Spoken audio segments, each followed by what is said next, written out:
Good morning, ladies and gentlemen. We are back with another episode of Around the Indoor Football World. Starting just a little bit late this morning.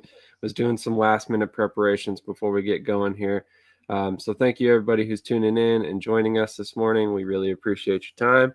And also, we've got a question of the day for today's episode. For anybody wondering, the question of the day is very simple. What is the biggest free agency move that has happened so far? And we'll circle back to free agency here in a bit, but we're going to start with the biggest news. But before we do that, we got to play a quick intro video.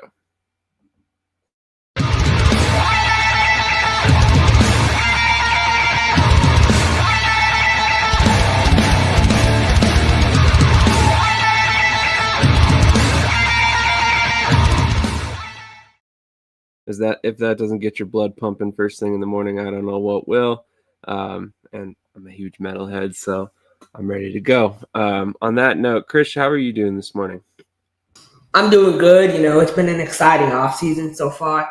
Free agency is, in my opinion, one of the most exciting times of the year. Everyone is competing for a goal to win a championship.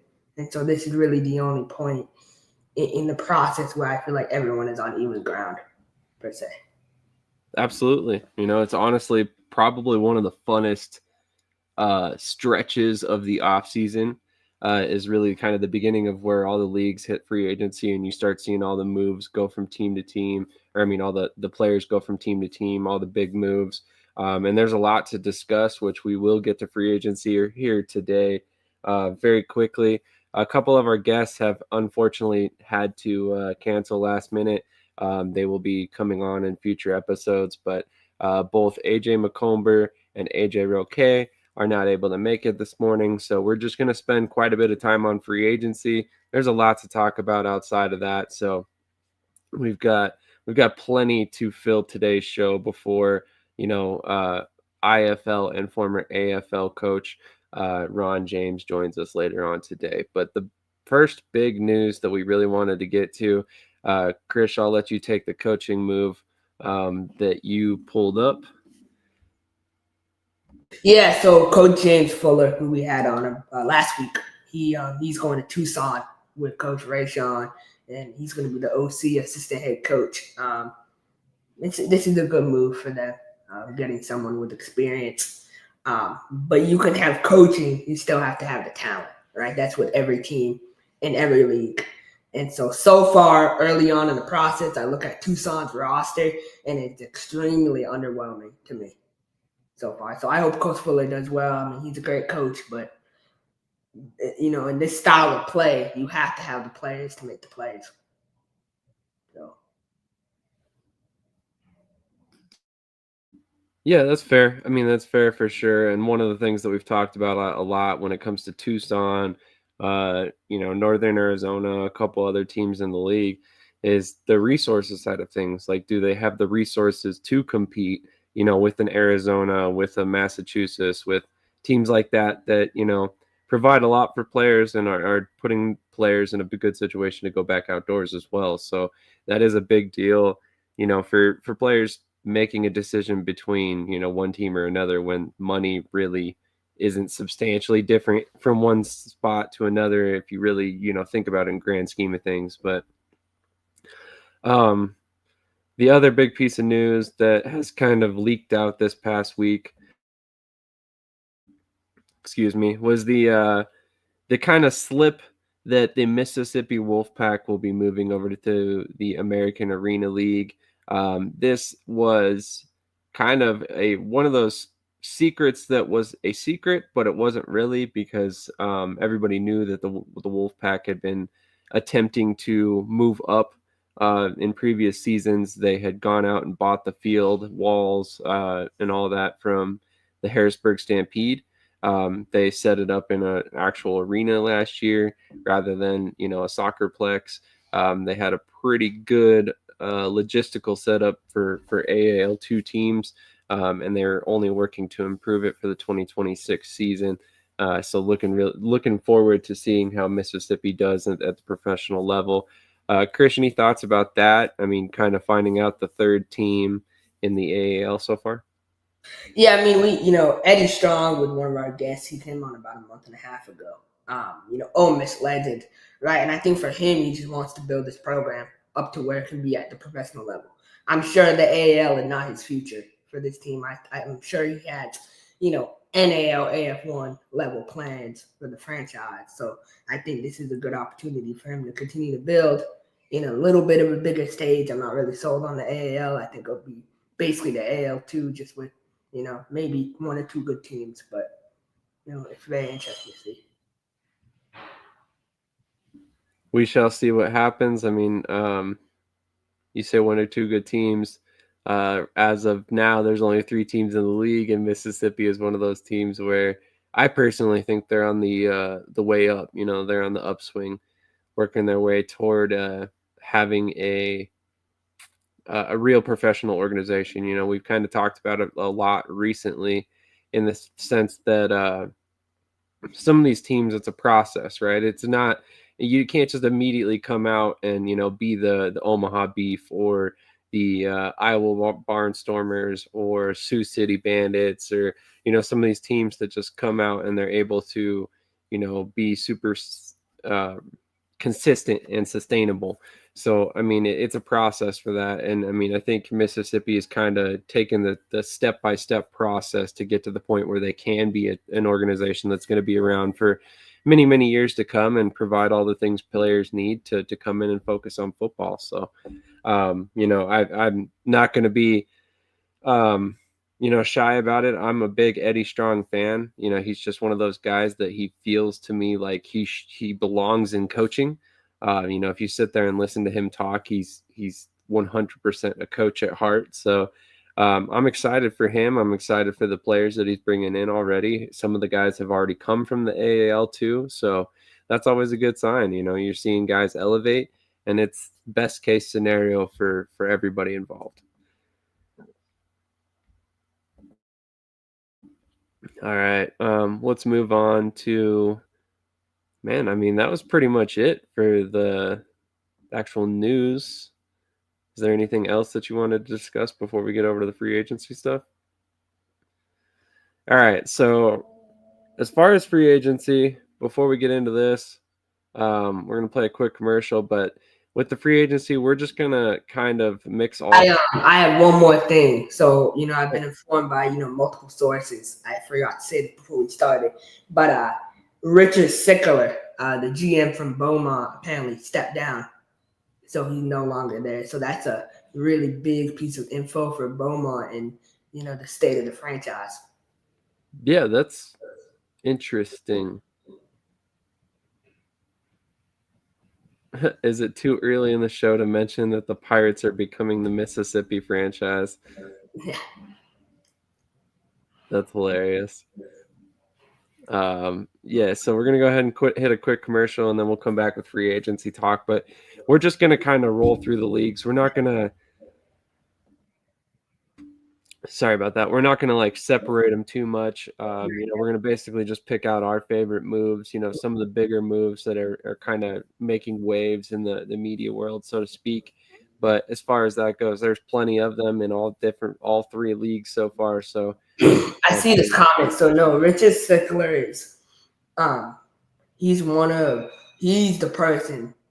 I'm gonna just be honest. Last year, Sam Gordon and Griff Carl, they took all the credit, right? They stood there and they said, we did this, we did that. They did nothing. All right. They did nothing except run their mouth and talk about how great it was to own a football team. So he did all the work. He was the fall guy for everything.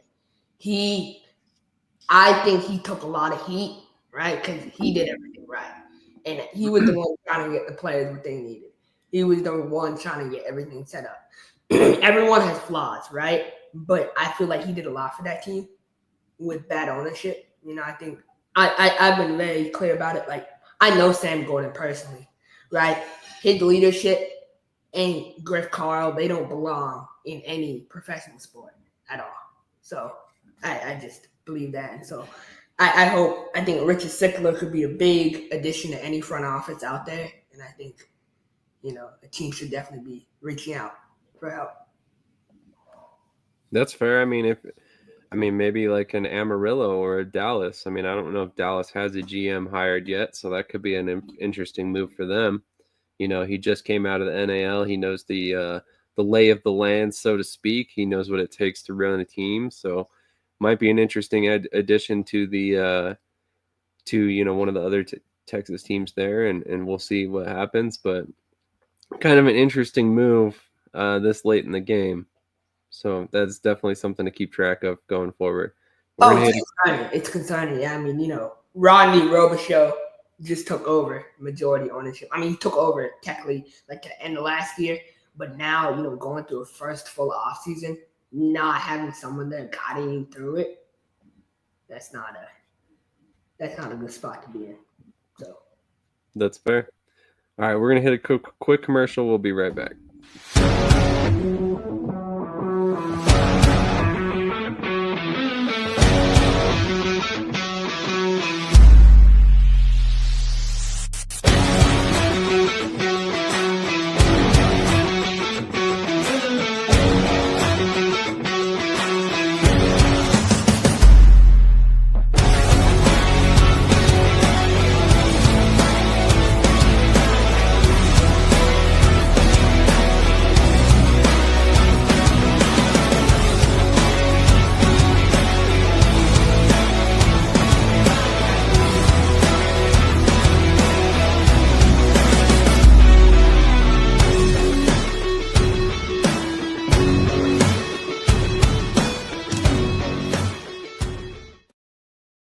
How many times a week?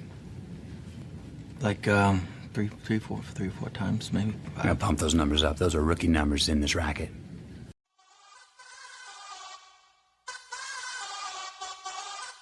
This is Current. It's the card my parents used to pay me for mowing the lawn, running errands, and doing well in school. This is the card I used when we got the idea to make our own clothes. And we spread the word, drove downtown, and sold everything we made. This is the card I use to do the things that really matter. This is Current. Visit current.com and download the app for free today.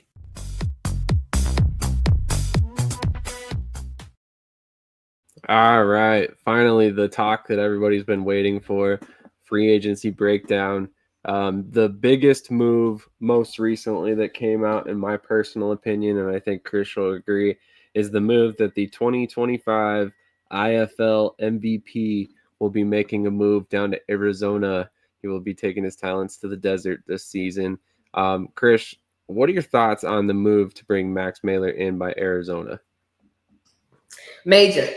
I mean, he's someone, he really emulates the style of Dalton Sneed. I feel like he plays football very similar to Dalton Sneed, as an athlete. And I just think Arizona this year is going all in. They're willing to spend more money, it looks like. I mean, Max Meylor doesn't come down. He doesn't leave his home state of Green Bay for, in my opinion, under, let's say, $600, right? And this speaks to the Green Bay. I like this comment too. Green Bay ownership, Green Bay ownership is really committed to the off the field product, right? I told someone this when the season started. I said, their team winning now is good for them, right? They're excited now, but that's not their number one priority. It's always been the business for them. They could be 0-15 and they could sell out, and they could be 15-0 and sell out. And so as long as they continue to be strong on the business side, I don't know how much they really care about winning, or if they're committed to winning. And this is a move. This says it. I mean, I know people will say, you shouldn't overpay players, whatever, but this guy lived in the state. He lived, I've heard, 30 minutes away from the arena. So, I mean, if you can't retain him, that's a pretty bad sign of what to come.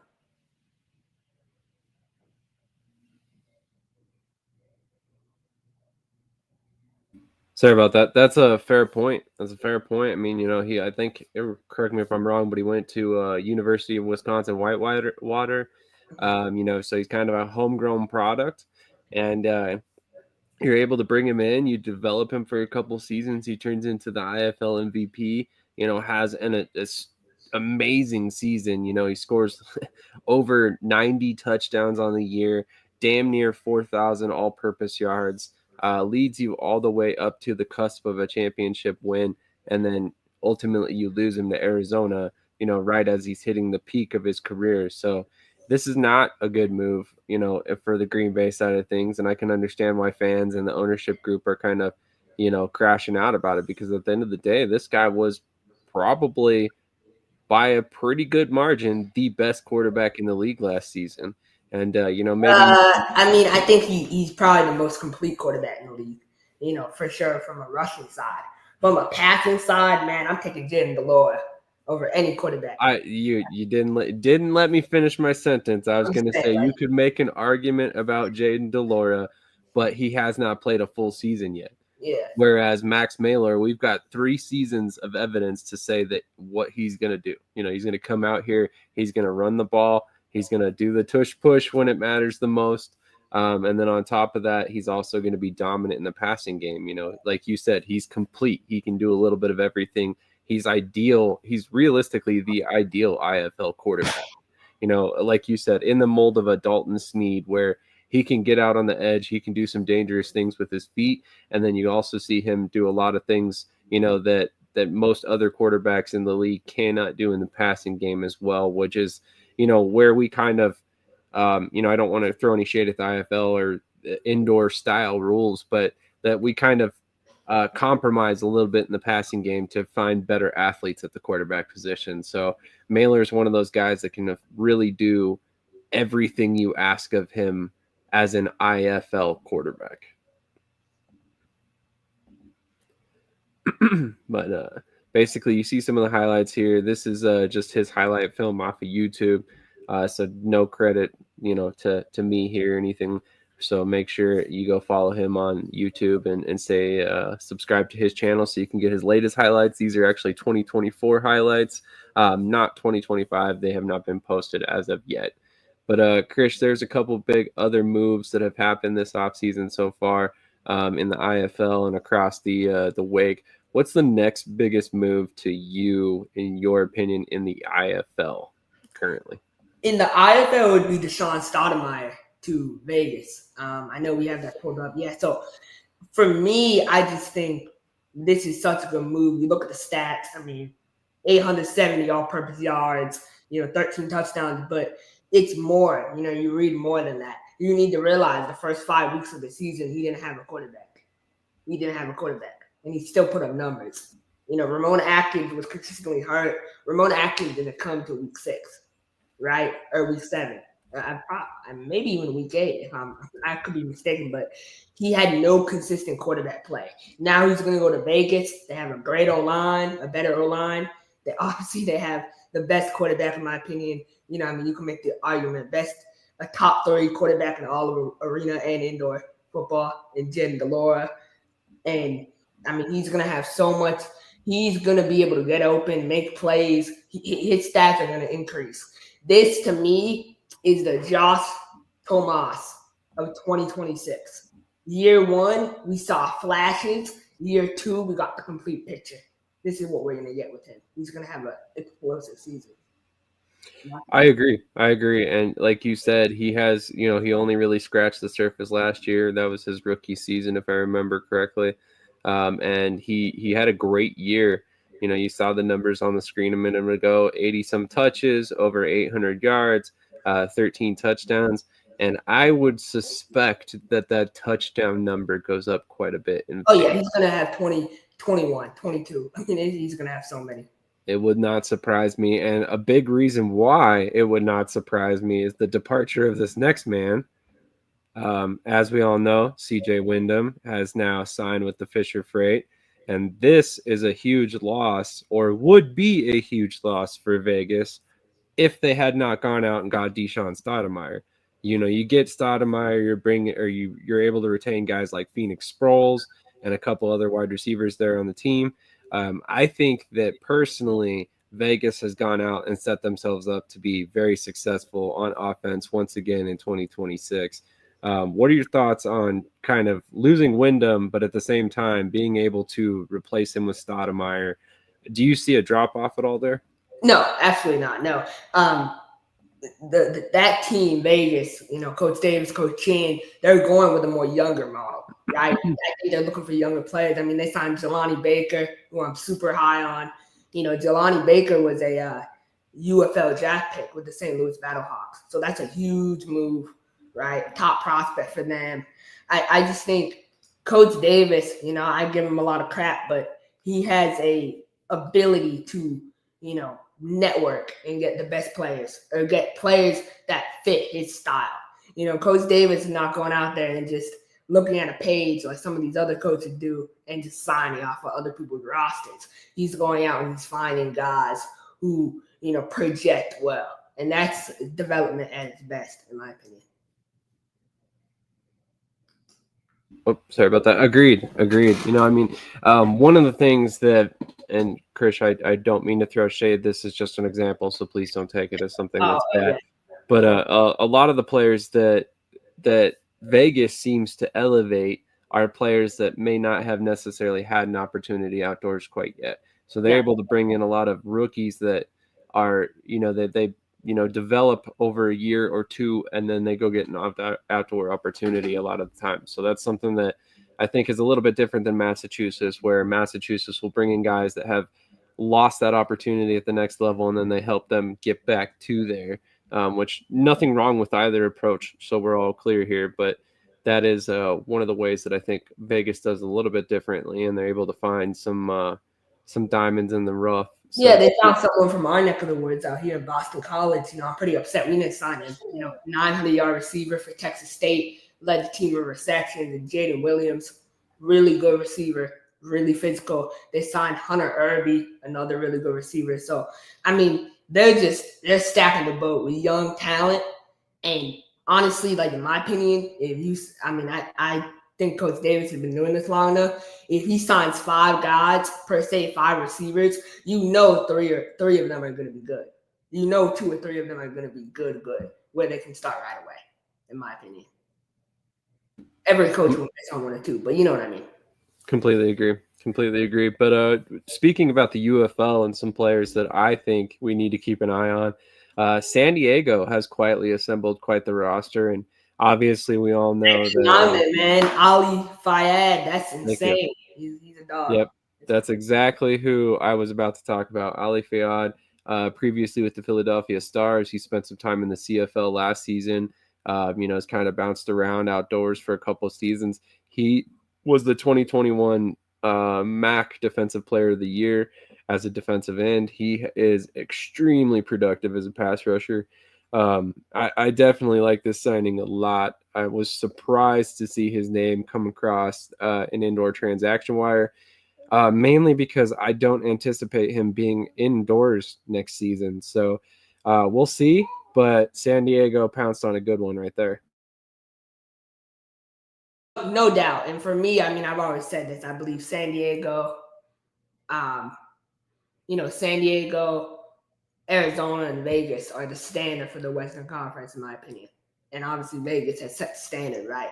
But for me, they signed Tyrell Green. He's a running back out of Townsend, 800-yard guy, really productive. I believe he averaged 5.2 yards per carry, right? So getting a guy like that, and he's a great receiving back, too. He's a great, great receiving back. And so he's replacing Edward Vander.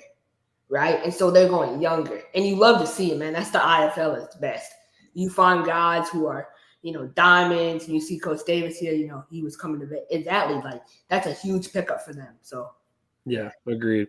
Does not surprise me that he was one of the guys that Vegas was looking at. No. Great player. There's another couple of those guys that were on that Philadelphia. Coach Davis was CFL, so he knows where everyone is at, and it's good. Yeah. I'm surprised, Coach Davis, that nobody's gone after Luis Aguilar, the kicker from Philadelphia. That kid was extremely accurate, incredible weapon for Philadelphia when they were still in the USFL, and he has not played anywhere since. So kind of surprised he has not latched on with an indoor team somewhere. He strikes me as a guy that would be able to adapt to the indoor style fairly well just because of his accuracy. Wasn't the most powerful kicker, not the greatest when it comes to kickoff deep. Coach Davis says he's still weighing his options. Why am I not surprised you've talked to him? Another huge move, and this honestly surprised me, not because of who the player is, but where he ended up. But I wanted to let Off the Wall and Brandon Mackey take. Tell me about this Lunkers team. What's been working this year that's made this team as successful as it has been so far? We got a lot of talent. A lot of talent across the board. We got a whole lot of speed. We got guys that can beat you on the outside, any given day. We got guys like Matt Rush, guys like Emin Bryant, Devontae Key. We got two other receivers, Tom Butters, and Roger Johnson and KP. Like we got so much talent. We got so much talent on this team, and I feel like with adding Tyler, our new quarterback, to this, make the offense so hard to stop. Adding Tyler, like you said, really opened things up for this passing game, and you've got some big guys on the outside that can go up and get it too. So it's like, all right. As you guys all know at this point, Brandon Mackey is signed with the Tucson Sugar Skulls. Mackey was a force in the TAL, and honestly, we all knew that he was going to get a call up somewhere. I'm shocked this guy has not, ended up in the CFL, to be completely honest. I think his game translates well. He's good at catching the ball out of the backfield, runs very strong, is kind of compact. He's not a bigger back, but he runs very powerful. He's not going to be brought down by arm tackles by any stretch. But what are your thoughts on Brandon Mackey ultimately signing with Tucson? Was that a landing spot that you had on your radar for him? No, and I know, and I can confirm this. He was offered more money other places to sign with NAL teams and AF1 teams. So he was offered more money, and he went to Tucson. That's a career move for me. That's a move where you look at it and say, okay, the IFL, contrary to what some people will say, the IFL has moved up the most players to the higher levels, to CFL and UFL. That is a fact. That is not an opinion. So I see Chuck Jones, trying to hide behind his Facebook account and defend falsehoods, but that's not true. The IFL has moved up the most amount of players. So Brandon Mackey, he just wants to be part of that list.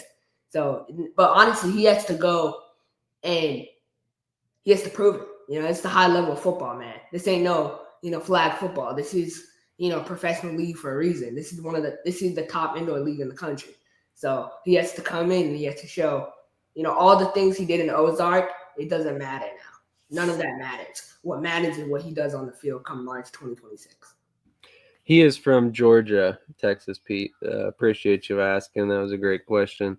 I wondered the same thought. That's why I literally just looked it up right before you asked. But Mackey to me was one of the big names on the market this season, and I think that he's the type of guy that, as mentioned before, he's a true 3-down back. He can catch the ball out of the backfield. He can return kicks. He can be, a dominant force in the running game, and he can be someone you can really build your offense around. So I could see a situation where Tucson sold him on, hey, you're going to come here. You're going to be the guy. You're going to get, 10 to 15 touches every half, and you're going to end up being the focal point of our offense for 2026. And maybe that's exactly what he chose or why he chose to go to Tucson. And then also James Fuller. I mean, we look at his success 2 seasons ago in San Antonio with the offense that he was able to build with Sam Castronova. And again, obviously we still don't know who the quarterback's ultimately going to be there for Tucson. I do know that they went out and signed Casey Otto, right? So he's a guy that we will find out how good of a player he can be in the IFL. But Tucson's definitely got some interesting moves happening there. It kind of seems like there's been a little bit of a reset. What's your thoughts overall on Tucson's roster, that at least what we know so far? It's I mean, I'm not really, like I told you, man. I mean, Octavius Brothers was a nice signing for me. I believe he was in camp with us for a little bit. But I don't know, man. I'm not really sold on it. Casey Otto, that makes no sense to me. I mean, he was a backup in the NAL. Third string in the NAL at one point behind Carlos Rogers and Tommy. So I don't know. I'm not really sold on the roster as a whole. They signed Demisio Ewing. Demisio Ewing was a liability last year for every team he played on. I think he's a baller. I think he's a good kick returner, but I don't understand how he projects to the IFL level. Same thing with Brian Smith, same thing. So it's like the signings are uninspiring for me so far for Tucson. I need to see more. I don't know what my boy Kaiser doing, to be honest. I'm kind of a little disappointed. He has a plan. It's Coach Kaiser. I'm sure he has an idea how all these players are going to fit in, and you have to figure that Fuller's having a pretty good hand in the offense there. So we'll see how it all comes together pieces-wise, but I think overall it's an interesting group of players that they've brought in so far, and I'm going to go ahead and pull up the transaction list here so we can kind of look at it on a bigger, grander scale, I guess you could say. Because I think a lot of their moves to me were not moves that I necessarily expected. Here you got Ahmad Lyons. That's not entirely surprising. So many players, too, seem to be. I remember last offseason, one of our guys called me, and he was saying that he was weighing options, to stay closer to home instead of come back. And I told him, I said, you can be close to your family on the couch, too. So either come back or don't play ball. But that's just me. I'm all about more scheme fit.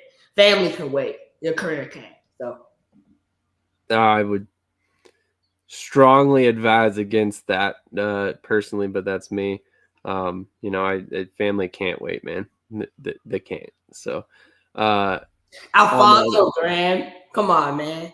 Like, I thought Coach Fuller likes Alfonso Graham he doesn't fit the IFL style. We shall see. He played Iowa last year. I watched him in person. He cannot pass block. I promise you. Turn on the tape. He played at Morgan State. I watched him when he was in college. He cannot pass block. No. You can rotate backs. Keep that in mind. So, there might be some way they look at using him, but some of these moves that I like are the defensive linemen. Jalen Parks is a solid player. Shai Gaskin, I like a lot. I think he's a guy that could develop into a potential game changer at this level.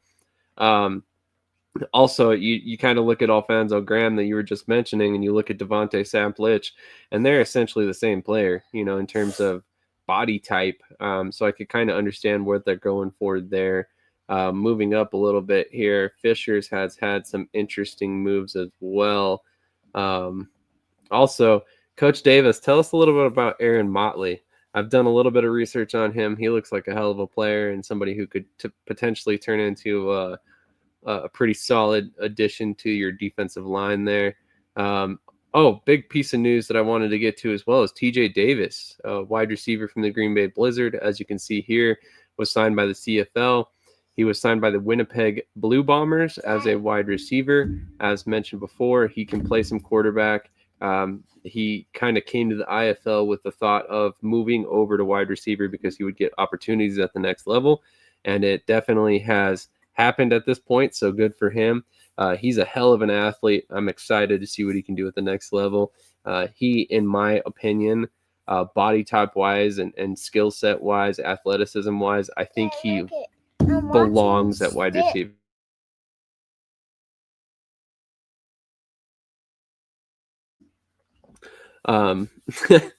Couple comments here. Says the guy without kids. Family can wait. Yikes. And then Troy Waronka from the Jacksonville Sharks tuning in. He says Jacksonville pickup at quarterback is pretty fire. That is Troy, I like that move. But for me, my only thing is I don't know how he fits y'all's offense, and I think you'll need to switch it up a little bit. This is my opinion. I think it's a good move. I think Cahoon this season is going to do really well. I watched how he finished last season. He still needs to retool some things, though. He led the league, in interceptions last year by a wide margin, and I feel like this season is a big year for him to come in and play complete. But I know you'll surround him with great pieces, better than what he had in Iowa. So it should work out for y'all, for sure. Didn't Tyler Huff return? No, Tyler Huntley not resign. I think they're moving. I believe Cahoon will be quarterback on next year. Interesting. And they signed Blaine Espinoza. We gave him a home run option. Okay, we'll definitely look at the list here in a second and see who you're talking about. Coach Davis, in regards to the defensive lineman they signed, great technical player with great get off, had an Achilles injury, now healthy, should be a good addition to the defensive line room. Probably a guy that's going to get some outdoor looks after a season with Vegas. No surprise there. We look at some of the Fisher Freights moves here, and obviously most of them are cuts, but that kind of signals that it's a new day for Fisher's Freight. They definitely have understand that they need to make some improvements after last season. They go out and they get a CJ Windham who can be a true number one receiver for them. They go out and get a Leon Smalls who can be a dangerous addition to that defensive line. So I like what Fisher's is doing so far. I also like the fact that they brought back Felix Harper at quarterback, or brought in Felix Harper at quarterback. I think that he's going to be a guy who can ultimately kind of solidify that position for them for the years to come, and maybe be a guy who can develop into, an all league type player. I've always thought that he had the talent level. He's just never gotten opportunities where he's been, whether it was in Bay Area or some of the other places that he's played so far. What are your thoughts on Fisher's move so far? Aaron Jackson, he's going to AF1. Surprise, surprise. I'll let you take a guess what team he's going to sign with, but that's a decent loss for them. I'm not going to lie. He's a solid DB, great kick returner. We had him on the show. Isaiah Cox. I think Isaiah Cox will land somewhere else in the IFL, to be honest. I think he's solid. And then, the CJ Windham, obviously, a big move, so. Huff is an Army Reserve guy, great quarterback. So I assume he's got some scheduling restrictions then, Coach. I would imagine maybe that's probably why he's not back yet. Haven't seen anything from Mass. He says. That's a little concerning. That's a little concerning without a doubt. Tiger Stripes Media tuning in says, good morning. Thank you for joining us, Tiger Stripes. We appreciate it. Make sure to go check them out on Twitter, YouTube, all of the places that you get all of your video content. They have some great podcast stuff coming out, so definitely check them out right away. What are your thoughts on some of the moves that we've seen by the New Mexico Chupacabras so far? Keon Shorter, kick returner, defensive back, DeMonte McCurdy, a running back, and I assume that means DB, not BD, whatever position that may be. There's Kalen Jackson, wide receiver / defensive back, although I think he was primarily a defensive back in the TAL last season, and then linebacker Jamari Smith. So kind of getting the back end of their defense there solidified for this season. What are your thoughts on those moves by New Mexico? I'm kind of confused on how they think DeMonte McCurdy can play running back, because in college he was primarily a defensive back. So that's an interesting move for me. He was second team all GLC. That's one of the top. That's the number one D2 conference in the country. So, that's a nice move for them, getting someone like that. Keontae Shorter, I've talked to Keontae before. He's, exactly. Like, he projects well. But, obviously still a lot of work. He's in the IFL. And Jamari Smith, another one, Ja'Colin Jackson from the Diamonds, or the Wise Guys. Was he with the Wise Guys or the Lunkers? Lunkers. Okay. Yeah, again, it's the same thing with TAL, right? He's going to have to adjust. So all these signings are premature, right? Like guys who they think project well. So it's clear that they're going the more younger route so far. It's still really early in the process. Just a quick note on McCurdy.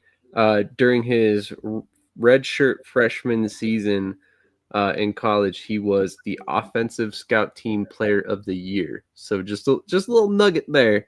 And he was listed as a slot back coming out of high school as well, although, primarily played defensive back, but could end up adding some depth at the position for sure. Although I would be willing to bet he's not going to be their primary option there at running back. Some interesting moves out of Naz as well. They bring in Fascioni or Fasciani. He was previously with a couple teams. Was in the IFL. Was with the Louisiana Voodoo in 2024, and then they also released Malik Sanier, and then bring in a offensive lineman, Stacey Wilkins, the second, and Traverse Farrell, the linebacker. I think NAZ is going to have an up year. I think NAZ is one of those teams you look at the fourth playoff team. The fourth spot is open to me. The fourth spot's an open race. But I feel like NAZ is positioning themselves in a good way. Gotcha. So Coach Troy says yes, and family are kind of holding him back timing-wise. Shorter is fire and coachable. Okay, looking forward to seeing him. And it works. We had 17 rookies on the roster list last season. That's kind of what the IFL is here for, right? To develop players and send them to the next level. So one of the big moves that I thought was interesting, and we're not going to get back too far here, but Harrison Robidoux getting traded from San Diego to Iowa.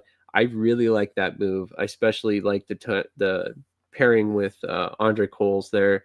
I think that's going to be an underrated move for quarterback.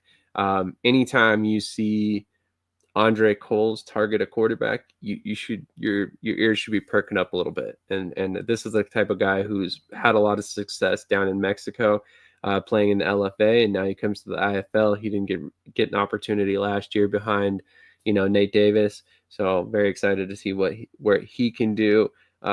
Krish, there's one more move that I don't know if you necessarily caught it, but it was one that kind of surprised me. San Diego released Rudy Johnson. What are your thoughts on that move?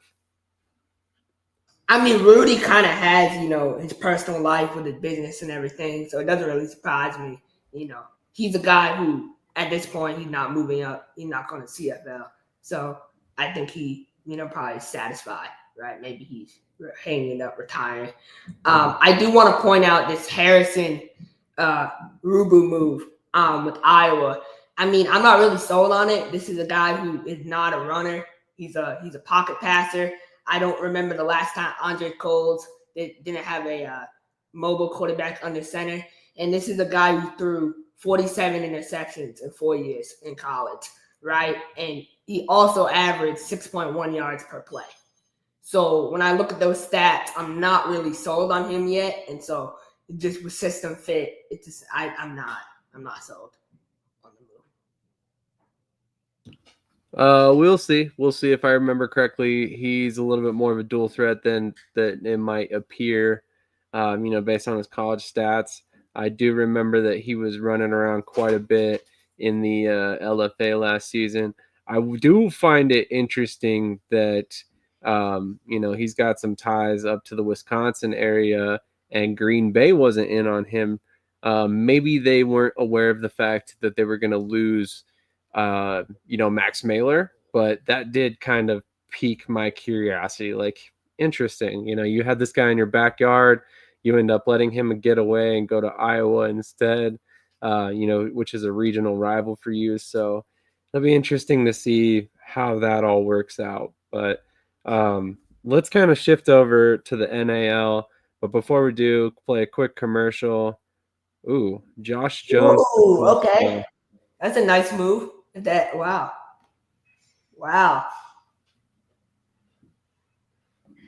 That's unbelievable. Billy Regan's tuning in, said, man, if we being honest, spring market still open, need to do a war games, IFL versus NAL versus AFL, one national championship tournament. That'd be great, but I don't think it's going to happen anytime soon, unfortunately. Brad, you already have kind of your own. Brad, you've been tuning in every week and asking us the same question, sir. I would not trust this International Arena League until we see something with some substance to it. I'm not trying to be rude to the league, but what they are saying that they're going to try and do and what they plan on doing in 2026 seems extremely difficult at a minimum, if not completely impossible at a maximum. So we wish them nothing but success, But man, do not put too much stock in anything they do until you have real concrete information coming from the league, because as of right now, there's just too many unknowns for us to sit here and tell you that league's actually going to happen. And I know Carolina in particular has been hit hard recently, so I just don't want to see a fan base put a bunch of stock into a team that's probably really never going to get off the ground. Tiger Stripes Media says, I'm new to the IFL. Who won it last year? Well, this guy right here, Mike Davis and the Vegas Nighthawks, won it last year. If you are new to the IFL, strongly recommend you check it out. It is a pay-to-watch service at this point, but I strongly suggest signing up for IFL Network. It's $30 for the entire season. The regular season, you get something like 100-plus games, 14 teams, spread across the country. Really intense play. Super. No, and I will say this too, the IFL Network, man. I tell people all the time, like, if you can't afford the IFL Network, I said this on Facebook to a guy. The only place you belong is the food bank. So that's, you know what I mean? Like, it's cheap, good football. It's worth it. Everything, every penny. Absolutely. Plus, how many times can you go out and buy a streaming service for a league and that it's going directly toward making that league better? And this is a situation where I think the IFL has stepped up quite a bit since, this all came out. And, hopefully I think, we continue to see that growth from the IFL in the future.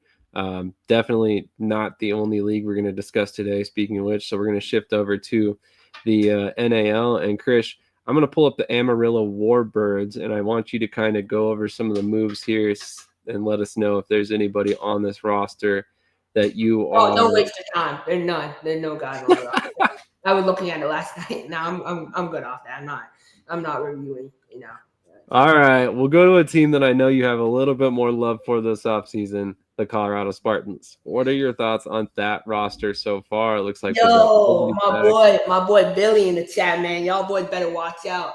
Week 1, you're getting that belt. I promise you. Give me Colorado by 40. I mean, these boys in Colorado, Tony Thompson is a demon. Like, he's going all in this year. I've been saying that, and no one wants to listen. He's going in this year. Bassett Woodley coming back. Bassett Woodley, year 2 of Bassett Woodley is gonna be dead. Like, I don't think the whole world is ready for year 2 of Bassett Woodley. Bassett Woodley might not be there the whole year. Bassett Woodley's a dog. Byron Cooper, I mean, leadership on defense. He did great for them last year. Flagalo, Russell. I mean, him leaving the Wolfpack. I remember when J.R. Wells got on his soapbox. This is a new Washington, blah, blah, blah. I said give him 2 weeks before he ends up back in Colorado. That's what happened. So Washington is still going to be trash next year. And then Jordan Dominic from Colorado, he played with the Montreal Alouettes. Anytime you can get a player from the CFL to come to the NAL level, that's huge. Or a guy with CFL experience. That is so huge. Good move by them. Sam Hammond, I mean, he sets the edge. We don't need to talk about him. He's the dog. Stephen Newbold, same thing. And then Logan Stewart, he's back for a good year too. So he was with them during the beginning of the season. He can really project. And then Trayvon Mosley. So, I mean, all around Devontae Jackson. I mean, Harlan Hill, trophy finally. I was waiting for that. Former Denver Bronco, by the way, finally got some Colorado players on these Colorado teams. Glad to see that. So very excited about that. And not only is he a former NFL player, but he's got legitimate statistics on the field in the NFL. So, I mean. Billy, I think it's going to be better. Like, I think it's so much better. Like, I think the talent is, like, way better than CIF. There's some dogs on these rosters if you look around. So. Absolutely. A little bit of a note there on Devontae Jackson. He is a little bit of a smaller guy, 5'7", 176 pounds, was extremely electric in college, had over 2,400 rushing yards with University of West Georgia, had another 346 yards in the passing game, also adept at kick returning as well. So he could be kind of a do-it-all type guy for Colorado. Very excited for that move in particular. But we're going to shift over and look at the Pueblo Punishers now. They're, cross-state rival. What are your thoughts about some of the moves here by the Pueblo Punishers? One move I wanted to point out in particular that I'm excited about is the signing of Joshua Hollins. The main reason I'm super excited about this move is Josh Hollins is a Colorado kid. I'm super excited to see him get a chance to stay at home and play in his home state for his, one of the teams in his home state. So very excited about that. He's also a type of guy that he can play multiple positions. He's a hell of an athlete. So, he can come in, he could potentially be that backup quarterback or the starter, depending on how things go. Obviously with Caleb Lowe, he's going to have a chance to compete to be the starter. And then ultimately, if he doesn't end up starting, he's probably still going to see snaps is what I'm trying to say. So yeah, no, there won't be a competition there. The bias, Tay will have the Colorado bias. Hollins will start day one. But the linebacker room, they have so many linebackers on the roster. So many. I see 4, if I'm correcting that. Yeah, that's 4. I overall, I see some of the things they're trying to do with the roster. Some of it is relationship based. I think Boone Williams is a really nice signing. Kendra Evans from TCU, he's solid. He was with the Sharks last year for a little bit in Beaumont. That's someone they probably paid good money to come. Kyle Lester, I told you off camera, even if he shows up. Yeah. And then Rick Rumpf, I like that move. I also like the move to bring in Merlin Robinson. Yeah, I don't know. Justice Henson. Joel Shaw. I don't know. They have some good pieces. Like obviously Billy, he was he's been out of it, in the indoor game for a while, but I think he's gonna come back and have a good season. So I don't know, man. I need to see more from Pueblo. This is not the roster that you should be excited about so far. You shouldn't be excited about it. It depends on how you look at it, because see, when I was looking at the Punishers, I didn't necessarily see them being like a championship competitor in year one. What I do see from this team and this roster, and that you can, you're entitled to your own opinion, so you may disagree, but what I see is a lot of veteran talent, a lot of talent that has been in the indoor game for a while, that knows what to, guys, they know what they can expect from, right? Do you know what you're going to get with Denarius Antoine at this point? He's been there and done that multiple years in a row. You may not necessarily get peak Antoine, he's getting up there a little bit in his age, but at the same time, what you're going to get. He's a consistent performer. He's a guy who's going to be able to play, in the role that he's good at, and he's going to be there every game, to compete. Jeff Luke, same thing. Joel Shaw, Josh Hollins, Justin Henson, all these guys have been in indoor football before. Billy Regans, Kyle Lester, Robertson, like I said, played with San Diego. Nathan Cameron, another guy who's been around the indoor game. Stanley Williams played with Tay and Eau Claire. Victor Leventrant, same thing. Very solid kicker. A guy that you can trot out there every game, and he's going to get more often than not. He's going to, make the clutch kicks and keep you in the games when it matters the most. So I don't necessarily see anything that tells me right now that this team is 100% going to be in a championship. But at the same time, I don't see anything that says this team cannot be a playoff contender at a minimum in 2026. In fact, this is a roster that I see at a minimum, they should be competing for that, 4 to 6 spot in the playoffs at a minimum. Pat, what happens past then is up to the coaching staff. And granted, my prediction, that's my thoughts. That doesn't necessarily mean it's going to happen, but I see what you mean. We'll see. Shifting over to Dallas, you can tell me a little bit more about some of these players than I'm sure I can tell you. So what are your thoughts on some of these moves by Dallas so far? Yeah, the big move that stands, Jacob Rasquez, he's a CIF guy. He was with Southwest. But Michael Banks, a UFL CFL prospect. He was with Texas Wesleyan, 800-yard guy, 8 touchdowns. He averaged 19 yards per catch. big play, explosive receiver. 34 catches for 800 yards is insanity. So I this is a nice move. This is a good move for Dallas. I like that move. Coach Blackshear. It's good. It's a good move. The other moves whatever, but that Michael Banks, good move. Billy says we got to show it and prove it, so I respect it. We got a lot to prove. Absolutely. Yeah, and for the record. So the coaching staff have a lot to prove too. They got a lot more to prove than they think. So let's just let's hold our horses on Pueblo and let's wait and see. Exactly, Krish. Let's hold our horses on Pueblo. I want to point out Savion Turner is a guy who I'm intrigued by. He's a little bit of an undersized pass rusher there for Dallas. I think he's like 5'10", 245, but he is a guy who could potentially play some linebacker. He can play defensive end, and he could be a guy who could come in and surprise some people. I'm always a big fan of leverage when it comes to defensive line. So if you got a quick first step and you can get underneath a guy, you're probably going to be pretty dominant. So I'm excited to see what he can do. But moving on to the Louisiana Rugaro. Can I take my bathroom break now, man? I mean, I'm not. Oh man, I'm not trying to look at that shit. I mean, other than Rashad Ridley, I don't even know who these guys are on the list. So waste of time. All right. Well, yeah, Brockett Ridley's back with Louisiana. That's a great move. I don't know why he signed there. Like, why? Do you want to win? It just doesn't. Maybe he's got ties to the region. Maybe he liked it there last year. I'm not sure. The other guys, I'm not going to lie to you guys. I don't know a ton about Anthony Lamar Dixon, Chase Baker, Javon Ross. I do know that they are semi-professional players at some point in their lives, and Krish hates them because of that. So no, I don't. I just don't think he knows how to recruit. That's all. Omaha Beef. We shall see. Here's Krish's favorite team. He's suckling on the teeth of Omaha Beef.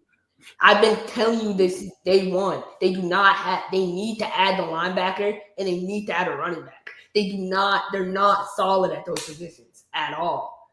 That's the two things holding them back. Until they add another linebacker and add another running back, nah, man. Like, you need to add those two positions. They need to add one guy. I'm telling you, he's gonna go to that tryout. He's going to a couple tryouts. He's gonna go to a tryout and he's gonna find a running back and a linebacker that he likes. I'm telling you that they don't. Nah, they need help. I would caution anybody who says that this Beef offense won't be creative. Good. Yeah, it'll be a good offense. But I mean, yeah. See, my dog is chiming. Well, I wanted to throw some things out there at you, Krish, that I wanted you to consider a little bit, and maybe I'm off base here. Coach Negrone's in the chat, so he can tell me if I am. But there's a couple wide receivers on this team that could, I don't want to say necessarily play running back full time, but they could be factors in the running game. Specifically, I'll look at Cameron Alves. The guy ran the ball quite a bit in college. He's compact. He's, 5'10", 5'9", somewhere in that range, 190 pounds. He's kind of built like a running back. I'm not saying that he can play there every down, but then you also have, other guys across the roster that have some interesting background in playing a little bit of offensive football in the backfield as well. I think Chad Hall is a guy who's played some snaps at tight end, fullback in his college career and previous to that. You also have Aiden Ferguson, who's played some fullback in the AF1 in the past. We talked about David Ross, as well as a couple other different players on this roster. Like, I would just say, let's see it all come together before we think that there's necessarily a weakness. Just because a player didn't play at a high level prior to signing with the Beef does not mean that Coach Negrone and Coach Kane can't put them in the position to find success in the NAL. And I actually think a lot of these guys on this list are going to be breakout type players for 2020. Oh yeah, DeWanda, yeah. I mean, Derek Curtis, that kind of just doesn't make sense to me. But Devon Harris, it is what it is. David Ross, I respect my opinion on David Ross. I feel like he's a tight end. I don't think he's a running back. And then Craig Travis, I'm not really sold on that move. And then Brian Price, Brian Price is past his prime in my opinion. So that might be fair. I'm not familiar with Derek Curtis. Derek Curtis, I know, is a running back. Yeah, Derek Curtis is a local guy they have at quarterback. That's like someone who lives in Nebraska. He's older. He's old. Raymond Curtis is a nice move. D lineman. He with Troy. He was with Jacksonville last year. He's nice. I like their defensive line. I love Rudy. I think Rudy's gonna. I told you that D line is gonna be nice. Joshua Neal is a great signing. They got ballers. I'm just saying, like, those two position groups I'm kind of on. But other than that, I feel like they're good. I also like their offensive line. Aiden Ferguson is a guy I like a lot. I would hope CJ would build a good offensive line. I mean, that's his bread and butter. Yeah. Well, there's a couple players on this roster that I think are, like I said, they're in for a breakout season. We'll see if things go that way. Brian says, I don't think so, Pete. Beef is solid, but what can I say if they in a dog fight the coaching freezes? Coaching freezes. Woo! Oh, wow. Wow. Nice though, so it's a good take. Please remember to hit the like button, everybody, if you're watching, no matter where you're watching, whether it's Facebook, Twitter, LinkedIn, all of the places. Make sure you hit that like button. It helps us out a lot. Moving on to we're not going to talk about how Billy just like dunked. Wow, that was crazy. Yeah. Throwing some shade. I'm a little surprised at that, but coach is in the chat. He can kind of speak to that. So looking over at the Sioux City Bandits, which you and I have kind of talked a little bit about off camera, some of these moves are kind of surprising. The move to bring in Ed Crouch, you bring in Carlos Thompson, former Sioux Falls Storm player. What are your thoughts on some of these moves by Sioux City? Do you think they're going to be improved in 2026? Oh yeah, Sioux City's coming for the smoke. I made a comment earlier this week. Sioux City going toe-to-toe with Omaha in recruiting. Wow. Now I'm definitely coming to week 1, play blow Omaha. No, man, like Ed Crouch, what a move. I mean, Omaha went out and got Demon Crop, and Sioux City said, okay, we're going to go out and get someone that can actually throw off their back foot in Ed Crouch. And that's a big move. I mean, if I was starting a team today and you gave me Ed Crouch on one side and Demon Croft on one side, I would take Ed Crouch 11 out of 10 times. I love Jeff Mack. I think Jeff Mack is in it this year. I think Carlos Thompson, what a move. I mean, he was so good with Sioux Falls, so good with San Diego. He's going to ball out in the NAL. It's a good move. And we saw Ed Crouch, too, with no O-line in Washington. No O-line, no coaching, no structure, no anything. And he still played well. He went to Wichita, and he was their most consistent quarterback they've had in Wichita. So that's a huge move. I'm big on that move. I'm excited. No, it's not shade or disrespect. It's just like you said, key pieces. All right, interesting. I will also point out that the Sioux City also brought in Lavranji Vassal McCoy, who was previously with Sioux Falls as well. I'm so excited to see him back. It's good. I think that move probably helped in the process of getting Carlos Thompson there. Obviously they've played together in the past, so it makes a lot of sense. But this offensive line is interesting as well. They brought in a couple guys from outside the organization. Tony Kennedy, who played with Salina, he played with Tulsa last year, was in Southwest Kansas as well. Namdi Banks, big fan of him just as a person. I think he's a great guy. Have a little bit of experience dealing with him from our time covering the Gillette Mustangs back in the day. William Rollins, another player I don't know a ton about. Sterling Clark, I believe, was there last season. So, they've got some pieces here that they're building. About your boys. I'm so excited to talk about your boys. All right, we'll move over to the roster that currently only has 2. You have like 3 different NAL teams you support this year. Well, I mean, if I'm being honest, and I try to be honest with everybody. If I'm being 100% honest, the team that I will be rooting for in the NAL this year is going to be Southwest Kansas again. Pueblo's a very close second. Don't get me wrong, and I will be at several Pueblo games. I will probably be at a couple Spartans games as well. In fact, we are trying to work out something where we can ultimately be at the kickoff game for the Pueblo Punishers, I believe on March 14th at the arena for the tailgate. So I'm going to try and make that work out. So if you guys are in the Pueblo area and you're going to be at that game, come say hi, come talk some football with us, come get on camera on Shady Sports Network, hoping to have at least 3 guys down there. We'll see how things go though. But, yeah, I definitely am. I'm so excited to see our Playboy games. Like now you can watch your team lose in person, and I don't have to hear about Mass this, Mass made this mistake, Mass that. Nah, like now you. I love how you act like I poke fun at you. I only do it in a response to what you say to me. It is what it is. But anyway, yeah, okay. No comment there, huh? But we're gonna pivot real quick before we talk about Southwest Kansas. Our guest has joined us for the morning, so we will go ahead and hit a quick commercial break. We'll reset. We'll come back with head coach Ron James from the Northern Arizona Wranglers, and then we will get back to the free agency talk after the interview with Coach Ron James.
All right. Thank you so much, Coach James, for joining us this morning. How are you doing on this fine Saturday morning? Oh, doing great. How you doing?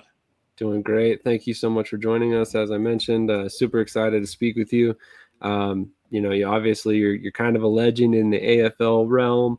It was very interesting to see you kick over to the IFL this past season. My first question to you obviously has to be, what brought you back to coaching? Well, I've never actually stopped coaching. I was doing coaching at a high school after I left the CFL. So after the AFL went dormant in 2019, that's what I'd been doing. And I actually went down to Vegas to watch the IFL championship game, met some people down there, and didn't think I was going to get an opportunity in that league until a couple of weeks after the championship game when the Northern Arizona team called me and said there was an opening for a head coach. And so I explored that and got the position. Interesting. Krish, do you have anything for Coach? Yeah, Coach. I know you spent some time with the Rough Riders in the CFL. I kind of wanted to get your reaction on the new rule changes that were announced last week for the CFL. Well, I think it's exciting. They're trying something different because I think they feel like they need to grow the game a little bit. There had been some U.S. expansion in the CFL years and years ago, and a lot of people don't even remember that. But that was a failed experiment for them. They've tried a few different things to try to get more international flavor and maybe look at some teams possibly in Mexico or Europe, and that didn't work out for them either. Then they tried the Halifax thing, and I just think right now they're looking at some expansion. They want to change the rules a little bit, try to invigorate the product. A lot of traditionalists are against it, and there's a lot of people in Canada that just really don't want anything changed with that game.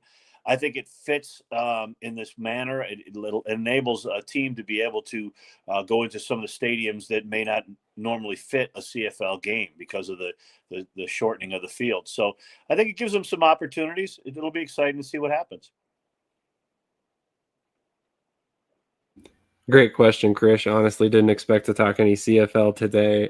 That's tomorrow's show, gentlemen. Just so everybody's watching. If you watch the CFL, we have a show on Sunday mornings where we talk about the CFL as well. So, I love your point there that the shortening of the fields, makes it more available for them to expand into different locations. Obviously, the CFL dimensions are a little prohibitive in some arenas or some stadiums. So, would love to see some U.S. expansion, maybe closer to the border, so it's a little bit easier travel. But we'll see how things go. But obviously, as we talked about, you're kind of new to the IFL style of play in terms of what your background with arena football was previously, primarily with the AFL. Obviously, things didn't go as planned in 2025 for the Naz Wranglers. So we had recently had your defensive coordinator on to discuss some of the ways that you guys look to improve in 2026, and he kind of let slip that you will be taking over play calling. Is that accurate? That is accurate. I'm so fortunate to have Larry Hendricks as my defensive coordinator. He's got a lot of IFL experience.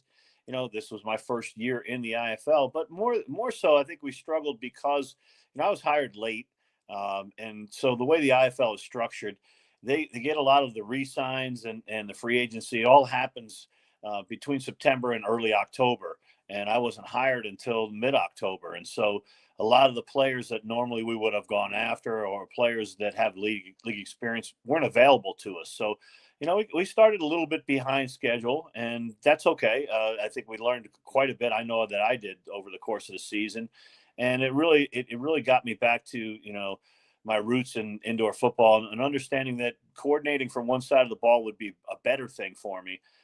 To be able to control the flow of the game, to be able to get the type of players that I wanted to get, and to affect more change on the field, because you can't really do that from the box. So I'm excited about that. We've already signed 14 new players, so we're off and running. Our re-signs are above a dozen at this point. So our off-season roster is rapidly growing, and I'm really excited about the talent we're bringing in. I think we're light years ahead of where we were last year at this time. I would definitely agree. Chris, do you have any other questions? Yeah, Coach. I saw your interview you did with Coach EJ Burt. You mentioned that being in the IFL was a humbling experience for you this year. How shocked were you about the level of talent, and how would you compare it to the AFL back in the heyday? Well, it's really apples and oranges, because the talent that you get in the IFL is more predicated upon the multiple defenses you can run, and also the way the offenses are run with the running game and things that the AFL really doesn't have. The AFL is a very downhill, exciting, explosive offensive game. The IFL can be more methodical depending on the type of defense that you're playing. The talent level is on par. I wouldn't say that there's any precipitous drop-off in either league. But what I would say is that there's plenty of football talent to go around this country to understand that, professionals that are trying to work their way up to other leagues or are coming down from other leagues have great opportunities in the IFL, simply because the game that we play is more varied than the AFL game is. And they're just different. I love so many aspects about the AFL game, and I'm excited to see how that league grows as well. But the IFL is a quality product, tried and true. It's been around for a long time, and I've got some great coaches involved in that league, and I just see a lot of bright side. Completely fair. Out of curiosity, talk to us a little bit about the shift in and maybe the mentality from when you were in the AFL and it was kind of the second best option for players to today, where we have the UFL, the CFL, and all these different options where players can go, to Europe and Mexico and all these different things. How has it changed your recruiting process from being in the AFL to the IFL? Well, it's only been a few short years for me. 2019 was my last year in the AFL. The last year the AFL was in existence, obviously. But the thing about it is, we're in an exposure environment in sports these days. There's so many more platforms out there for players to gain exposure, to find their way into whatever league they choose. And so I would say right now, we're really on the doorstep of just so many openings, so many things that are there for players. And so the IFL gives great opportunities. I would say that, the European League gives opportunities for players to play as well without as much exposure because, people that are watching those games overseas are a little bit more few and far between.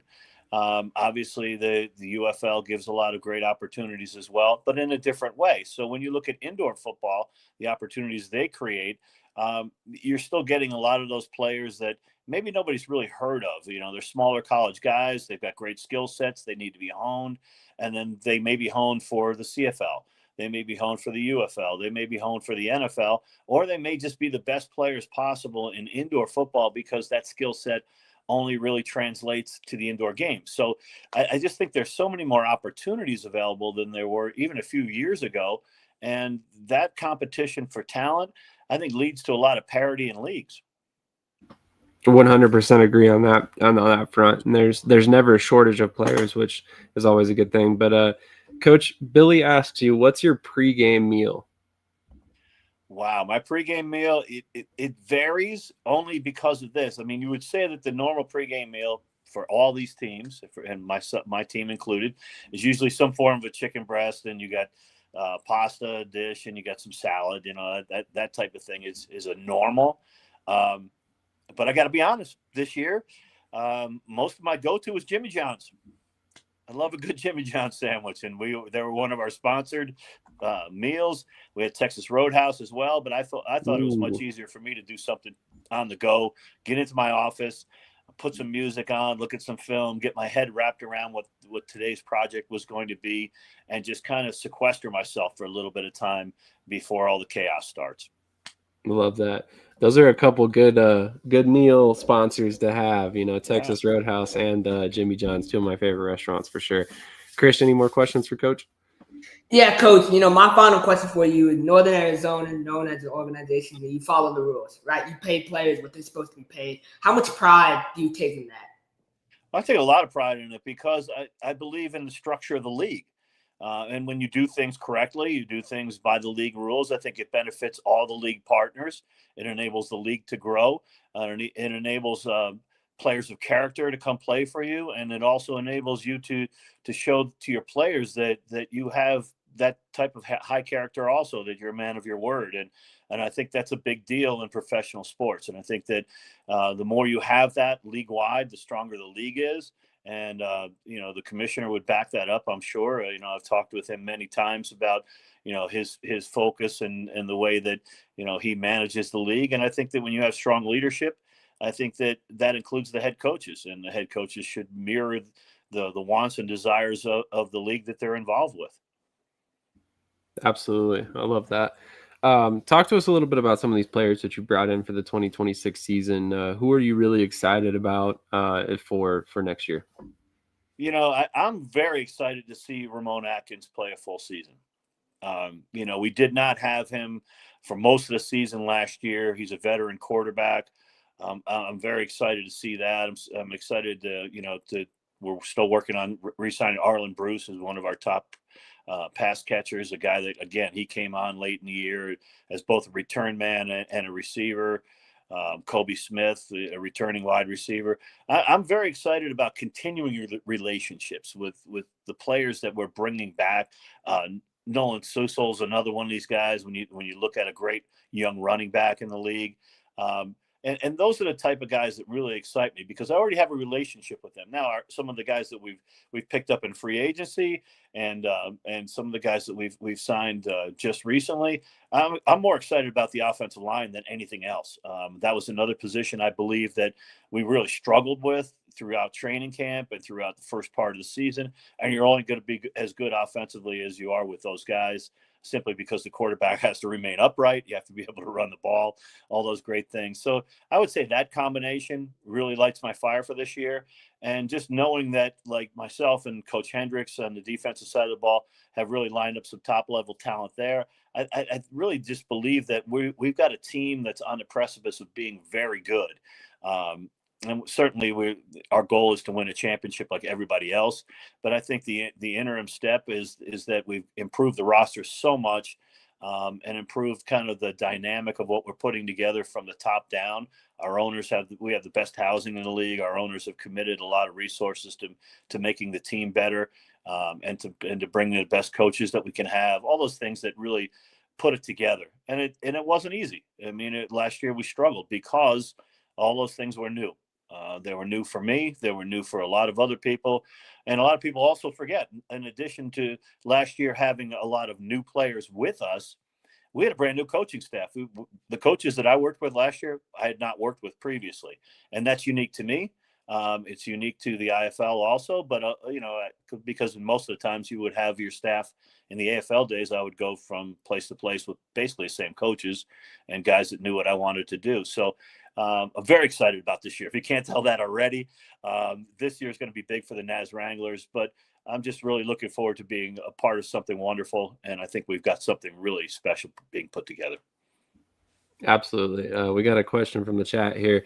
Which team are you most looking forward to playing and beating? Who is in your crosshairs? And he says all of them is not an answer. I would agree that all of them is not an answer, because every week you do want to win. But I'd have to say the Vegas Nighthawks, just because they're defending champions. Coach Davis is a good friend of mine, and it's always great to compete against friends. And we're going to see them 2 or 3 times. I would put them right up with the Arizona Rattlers as teams that I look forward to playing. I've known Kevin Guy for a very long time, competed against him for years in the AFL. Those teams are always going to be at the top of the league. So I always want to compete against those teams. So if I had to pick 2, I know I'm kind of hedging a little bit, right? I didn't want to pick them all, but those 2 would be the 2 simply because they've had the most success in our league, and most recently Las Vegas. Makes perfect sense. Krish, do you have anything else? Yeah, Coach, when you play my beloved Massachusetts Pirates, you pulled off the biggest upset in indoor football history. Talk to me about how, big of a culture building win that was. It was great at the time for a few reasons. First of all, I've got a lot of family live up in the Massachusetts area, Tingsboro, Chelmsford, Melrose, all the way around the Horn, and our family still has a home on Cape Cod. So that area is special to me. So if I play a team from Massachusetts, I'm always going to want to win that game regardless, because family and friends will give me a hard time if I don't. But it also happens that the day before we played the Massachusetts Pirates, get a lot more fuel to the fire, my son was graduating from Boston College. So I was on the flight with Coach Manas, going back to Massachusetts, flying into Boston to go see my son graduate at Boston College. So I would have preferred to play in Massachusetts for that game, but it was a special game for me. And it was great to get our first win, period.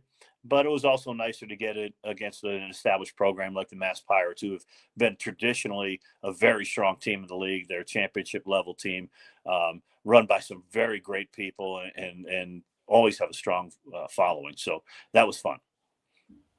Love that. You got it. Crazy how that worked out, right? Yeah, it really does your son play football? No, my son is actually looking to go to medical school. He just graduated from Boston College. So wow. It's exciting stuff. We're very blessed to have 2 special, intelligent young people in our family. And one's in college. My daughter's at Utah Tech right now. My son just graduated from BC. He's working for Dana-Farber Cancer Institute as a researcher right now before he goes to medical school. Very nice. Very nice. Congratulations to him on his graduation, and best of luck in the future in his future medical career. Obviously a great career path to have. You'll never be out of work, that's for sure. Yeah. So you talked about it a little bit ago, in terms of the players you guys have brought in. One of the moves that kind of caught my eye was the release of Malik Saunier. Can you speak to that move at all? I mean, I know you could probably tell us, but it seems like he seems to get released every year and then somehow end up in Naz. So I'm just curious if there's potential that he comes back. Well, there's always potential. Malik is a very good football player. He's got CFL experience, and I know some of the guys that coached him up at Edmonton and all those type of contacts that we've had over the years. He's 2 years with the Naz Wranglers. I think, for Malik, it was just wanting to explore the free agent market, and I honored that request by releasing him.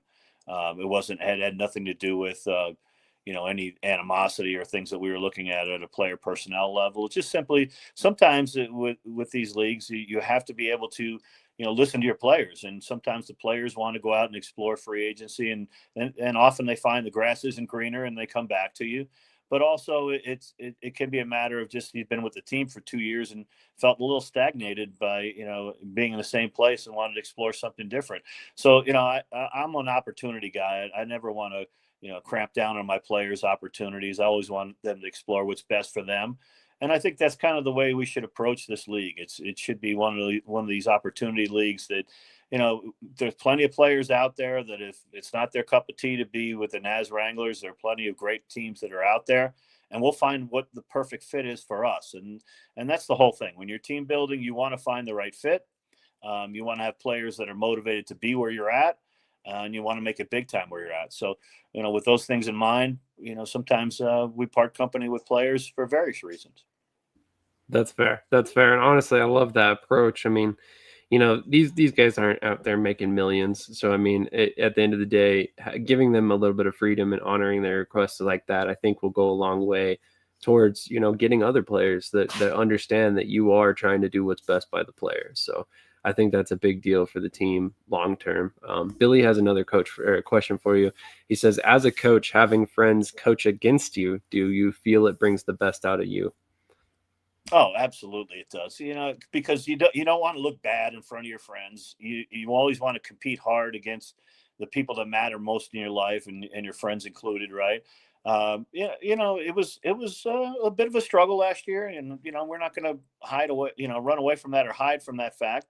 But when you could ask any of the coaches in the league, we were very competitive. It wasn't like teams are blowing us out routinely, and we didn't have a great team, but we had a gritty team, and there were certain games that we felt like we should have won, and a lot of close games. That's indoor football, and when your friends are attached to that, it draws a little bit more fire out of you. It draws a little bit more intensity out of you. The weeks become a little bit shorter because you're just after it so much that you can't wait to get to game day. And so, for me, I'm very passionate about, like, when I play against my friends or people I've known over the years, it's not like a me thing or it's a reputation type of thing.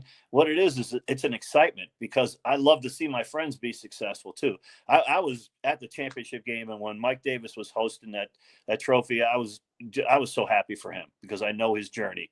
I know what type of individual he is. I know what, his teams have been through and all that stuff. And to see him finally get that opportunity, it was great. But that being said, the next time that we play them, we're going to be looking to kick their butts. So, I mean, it's kind of the way I was raised as a coach, is respect all, fear none, and get out there and prepare your team. Absolutely. Last time you guys met, you only lost by 6 points. So, it should be an interesting game next time around. Oh, always. But, Krish, any final thoughts for Coach here? No, Coach, I appreciate your time. I look forward to year 2, and I'm really excited to see what you got going.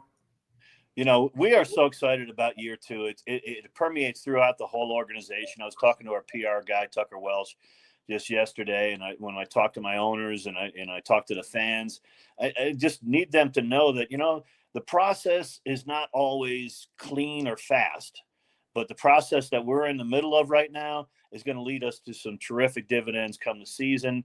And we really believe that we're not only stockpiling the right players to get ourselves to be successful, but we're also, enhancing the community by getting the right type of people. And that goes through the coaching staff to the players.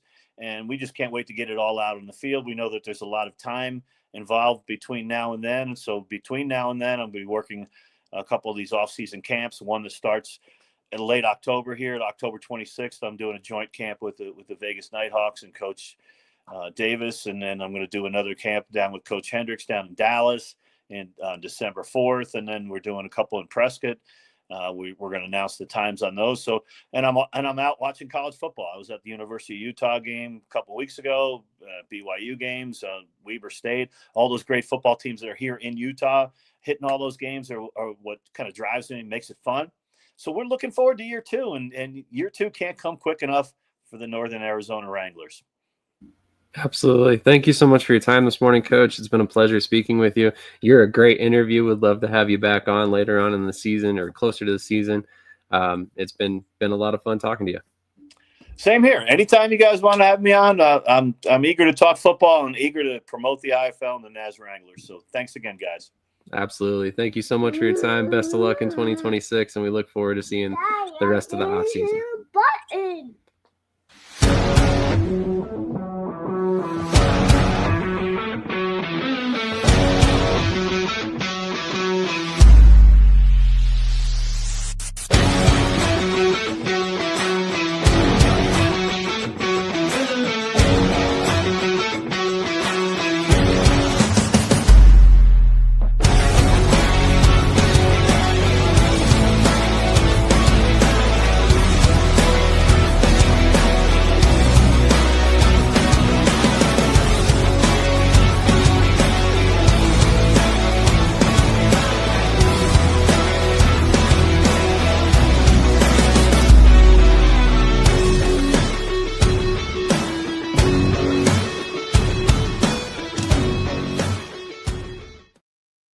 How many times a week?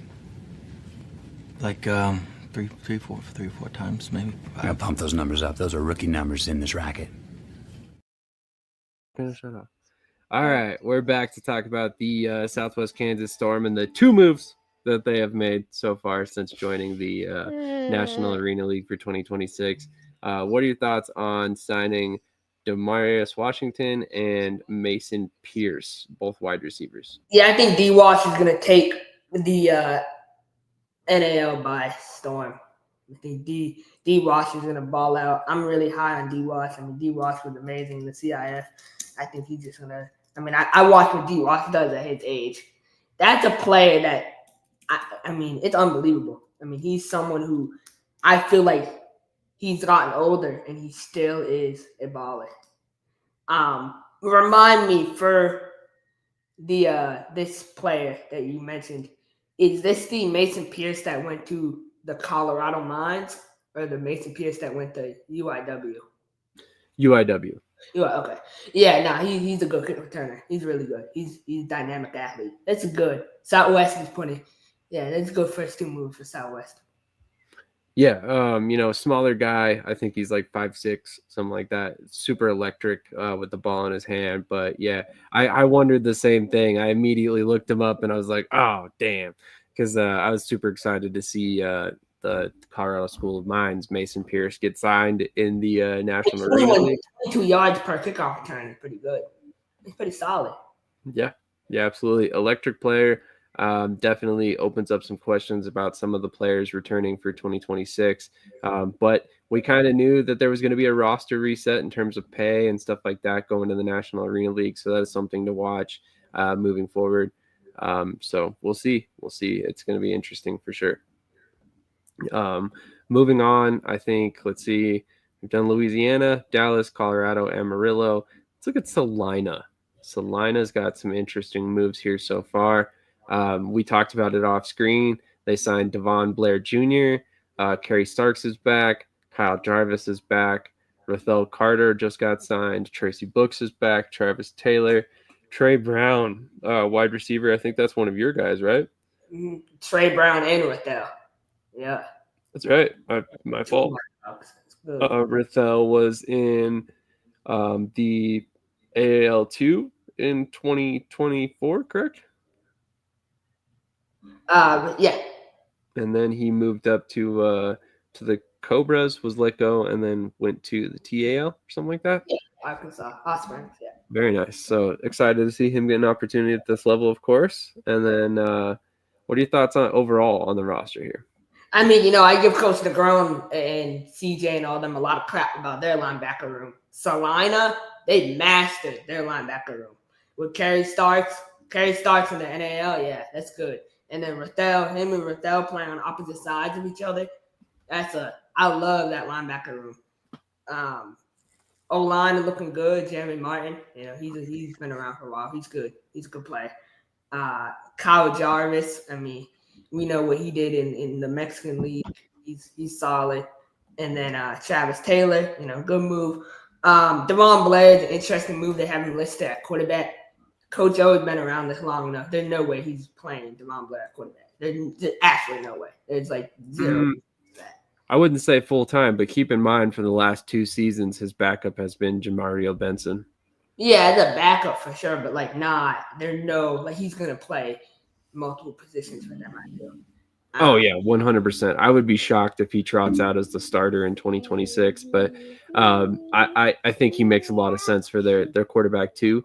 And then he can play some wide receiver, he can play some defensive back, he can literally pretty much play every skill position on the field. Honestly, no, that makes sense. That's a nice move. I'm excited to see what Devon got, but I mean they got a good team so far. Yeah, I agree. I think honestly, who they've been able to retain is pretty encouraging because obviously Kerry Starks was a guy who's been in the National Arena League in the past. He was a guy who I thought was actually probably a better fit in the AF1 as a MAC linebacker than he really is as a linebacker in the indoor style of play. But that's me personally. So I was actually kind of surprised to see him come back, but we'll see. We'll see how things go. Honestly, I think you're right. They have a really good rotation there at linebacker overall with Rathel Carter. You might maybe even see Jarvis stand up as well. So, I mean, I think Salina, as always, will be a competitive team. They'll probably end up in the playoffs. That's kind of a given anytime Coach O is involved. I think that's the overall. I think we've gotten all the teams out now. So we'll kind of pivot over to the AF1 real quick, kind of look at some of their moves. Are there any moves from the AF1 that you are surprised by or really kind of looking at as like a big move? The AF1 has been interesting this week. A couple of the moves. I'm just pulling it up right now. Nashville, they signed a good receiver. Javian Bellamy. Yeah, that's a nice move. He was with Bay Area in camp. That's 6'3", 205 out of Glenville State. Definitely interesting move there. Bigger body guy. Kind of makes me wonder if Trey Long is still going to be ending up coming back. I don't think he will. I think we'll end up seeing him somewhere else in the, I would say, IFL. I feel like Trey is going to go to Tulsa for some reason.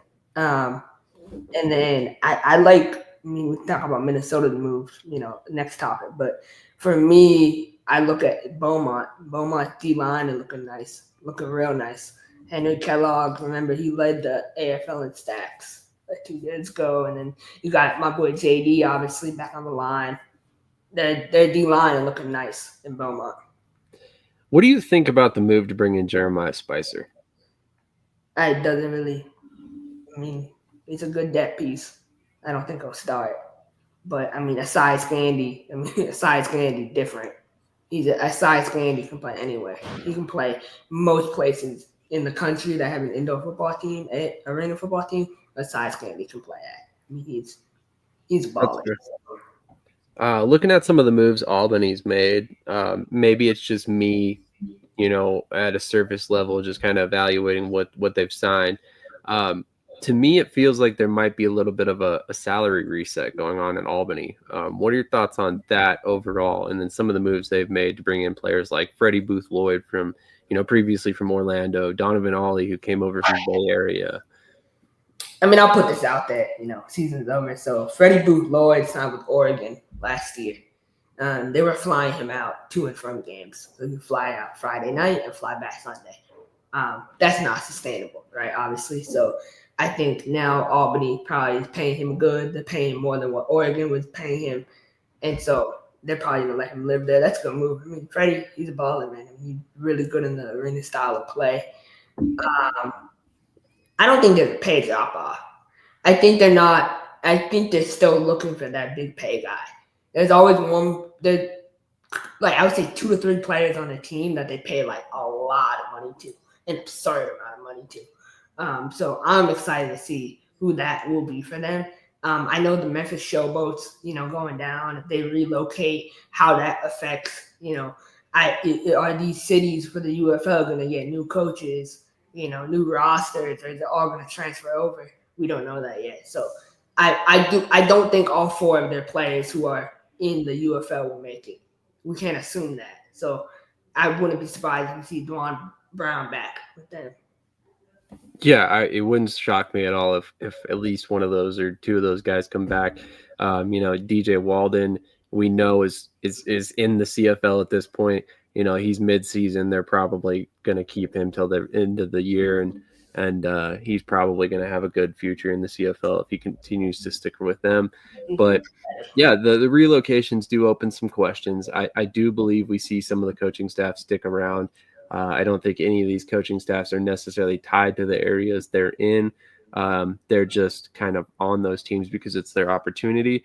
I do know that there is a potential that Steve Kazor, the GM for the Michigan Panthers team, is now looking for other opportunities and may not return to the UFL. He said he's looking for, or from what I've seen, he said he's looking for a coaching position. So it'd be kind of interesting to see where he ends up.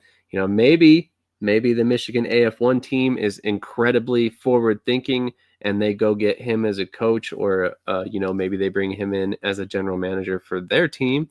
Not the worst idea. He's obviously tied to a UFL team, so he's probably got a substantial list of players he can tap into. And then he's also got inherent knowledge about coaching and being a GM. So maybe you can, bring him in as some sort of coaching role, as well as, assisting the scouting process. But one thing I wanted to talk about is a couple days ago on September 29th, the Minnesota team, the Minnesota Monsters, released a flurry of transactions, and they're ruffling some feathers, because a lot of these players have come off of other teams. So I'm just going to read through the list real quick, or better yet, let me go ahead and just pull it up, because I'm sure you guys don't want to hear me rattle off like 12 names. But what are your thoughts on the way that Minnesota is recruiting their roster so far this season? It seems like they, like I said, have ruffled some feathers, but they don't seem too concerned with upsetting anybody else. A couple ways I could approach this. We talked about this 2 weeks ago. This industry is small, right? And so if you're signing players who are already signed the other team's rosters, to me, you don't care about relationships. You can never, I love Coach Tony, but Coach Tony can't go and ever ask Coach Marvin Jones or Coach Billy back for a favor, ever. That relationship is burnt. Vegas, like Coach Davis and Coach O'Neill's relationship after these moves, it's over. It's over. You know what I mean? Like, there's no relationship. There's no mentorship. I saw a comment like, if he called you his mentor, that means he's stealing your players. It's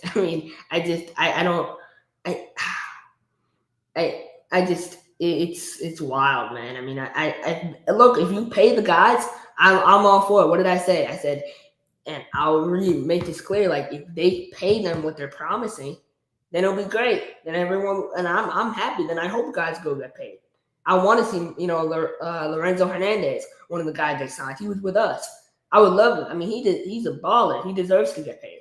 But so, again, you just want to make sure, and this is Coach O'Neill, don't take this the wrong way, but you want to make sure with every first-year team, you're not over-promising. We've seen this story. We've seen this song and dance play on so many times. And then teams end up going under because they overpromise, right? So just, make sure you're fine about that. I did see a post from Coach Tony that said, more pay equals less mistakes. If more pay equaled less mistakes, I would not have had a heart attack during my IFL team season. More pay does not equal less mistakes. Not at all. I love you, coach, but that's not true at all. At all. It's just not. That's false. More pay equals, better talent, but coaching wins, man. You got to line up and coach. You got to put on the headset and coach. You know, I mean, we talk about coaching all the time. Like, coaching is a big deal. And so they have all this talent, but will they be able to coach it up? And that's going to be a big question. Yeah. I mean, like you said, relationships are a lot in this business, and we've talked about the relationship the bridge burning that Minnesota has done along the way. I mean, you look at some of these players; they've come from virtually every team in every league. I mean, Aiden Johnson has experience. I mean, he's played with San Diego, he played with Rapid City, he played with, I think, Corpus Christi last year, if I remember correctly. You look at Clarence Taylor, he's been around. Demetric Anderson's been around. Kyler Edwards came from Vegas. Mark Sessom was one of the few players on this list that was re-signed. And we didn't even talk about, do these guys even fit the arena style?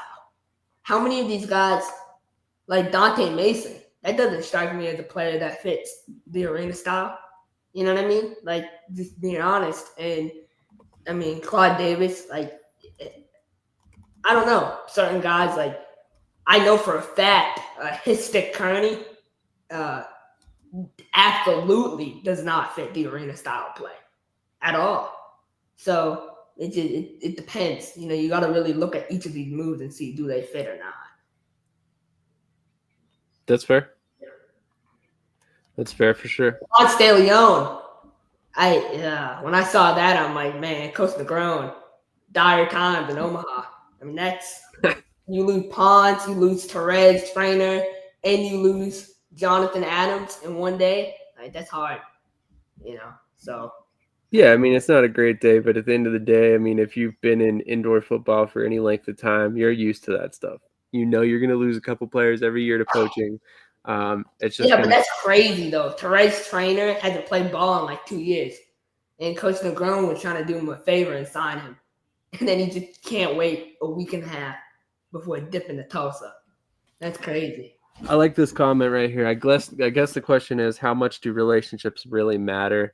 It really, maybe they've calculated those relationships won't move the bottom line, and that's the thing. You know, for each player, it's different, right? You can recruit 10 guys, and they'll give you 10 different reasons why they're choosing the team that they end up signing with in 2026. So it's a situation where really it's about the recruiter 100%, because a good recruiter will find exactly what a player keys on, what matters to them, and they will play on that, and they will find a way to make their team the best option for that player due to their desires. So there's coaches that are really, really good at it.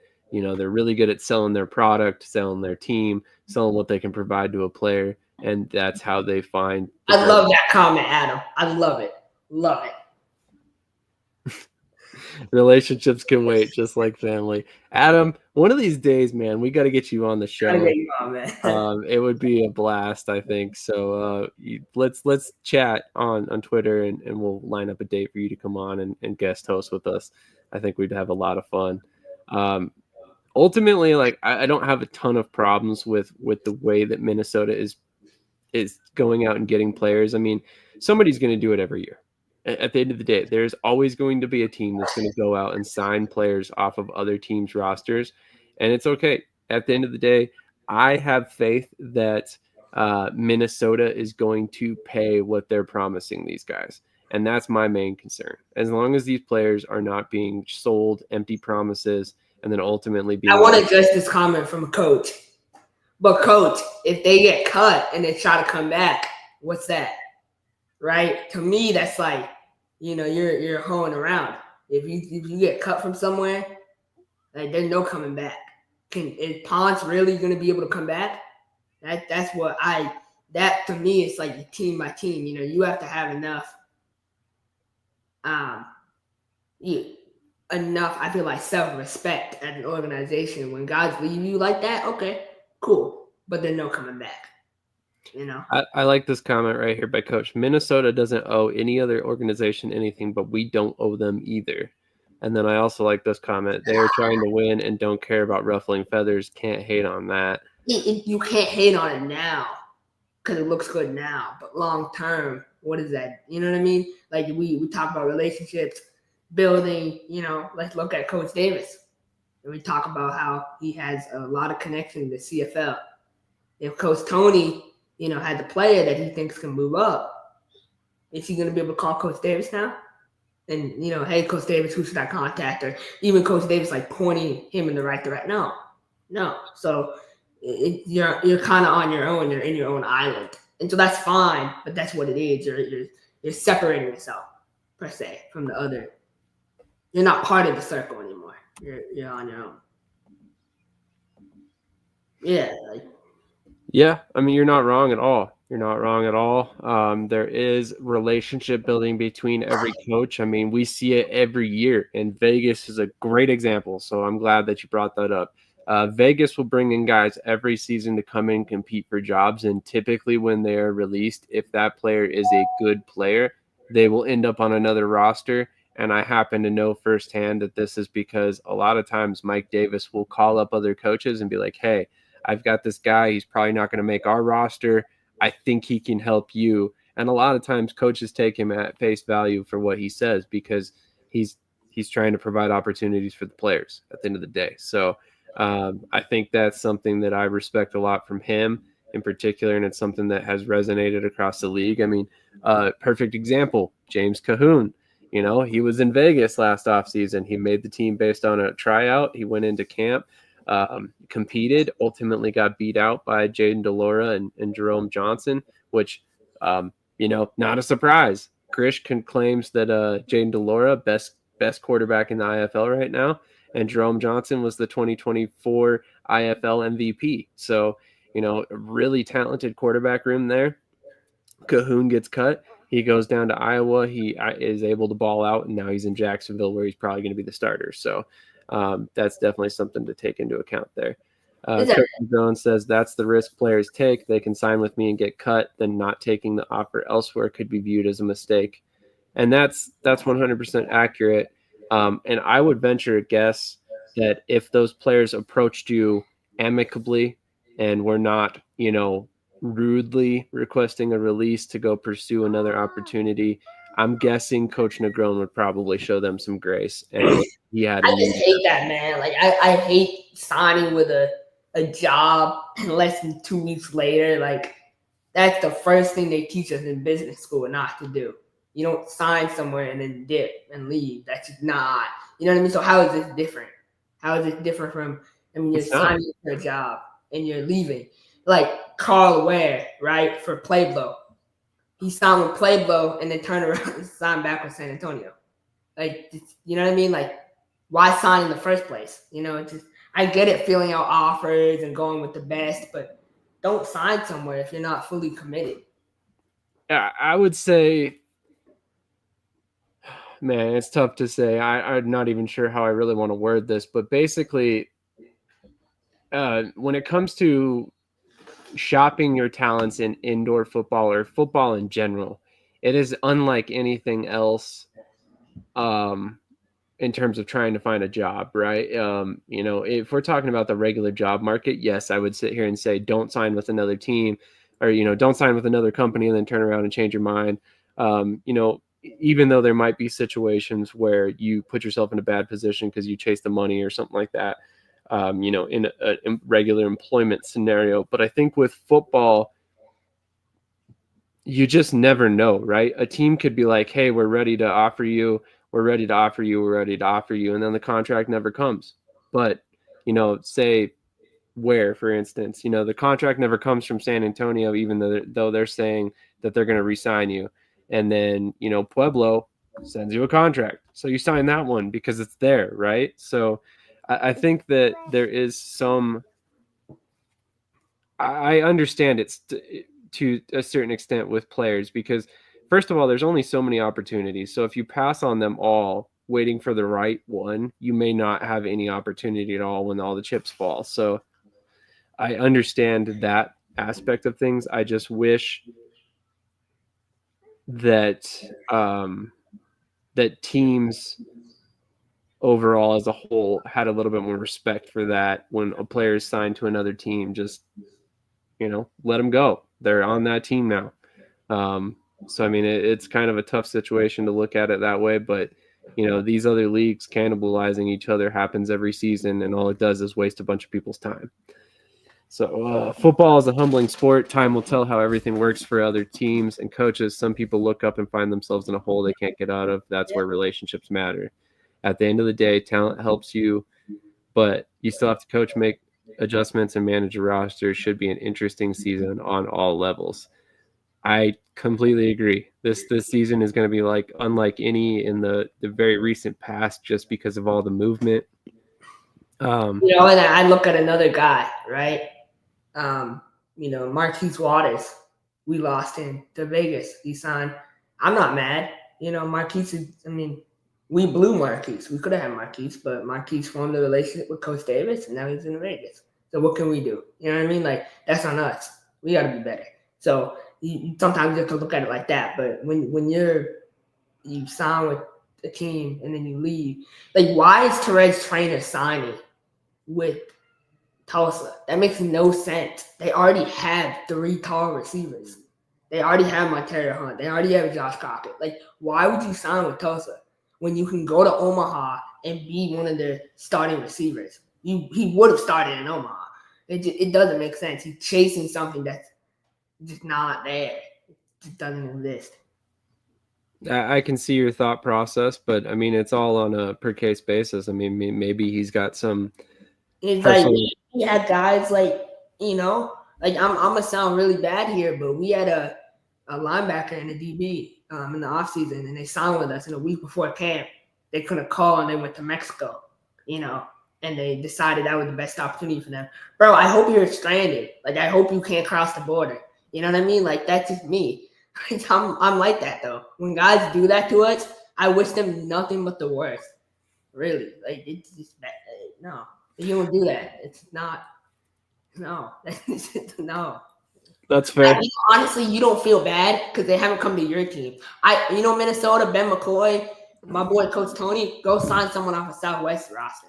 Go sign D-Wash.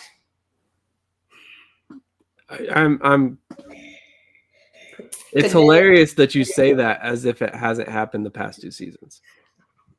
It's hilarious as if you say that as if Kentucky didn't just sign Vince DeLeo, Shiloh Flanagan, as if Vegas didn't just sign Mark. Wait till they're on your roster and you're excited about them. When you're excited about a player, man, and then they don't show up, and it's Terez Trainer is from Charlotte.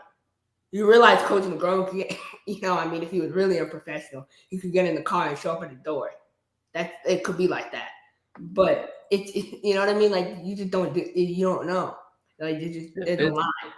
It's just different, man. It's a different situation. It's not the NFL, right? And that's part of it. I know, but you have to have some level of professionalism. Clyde Davis is lucky he didn't get suspended from the IFL. Look at it this way, though. What was the point CJ made in our group chat? Yeah. It's in his mind, it's the player's responsibility. If they're going to sign with another team, they need to go have a conversation with the coach that they already signed with and be like, hey, look, I have this opportunity on the table. If that coach decides to suspend you or release you, that's his prerogative. He can't hold you back, though. There's nothing preventing you from jumping to another league, right? So at the end of the day, it's up to the player to be a man about it. Go have a conversation. Tell the coach what he's doing with his life.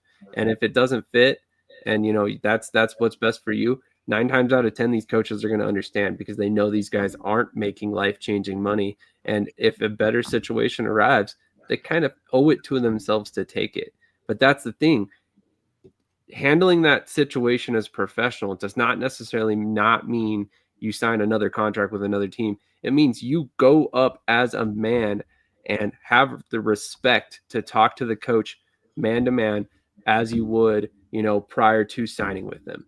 If players are so quick to get upset when a team says, oh, I'm going to send you a contract, and then they get ghosted, but they're not upset, and they will explain it away 9 times out of 10 when they sign with 2 teams and then never say a thing to the first team they sign with, and then they get upset.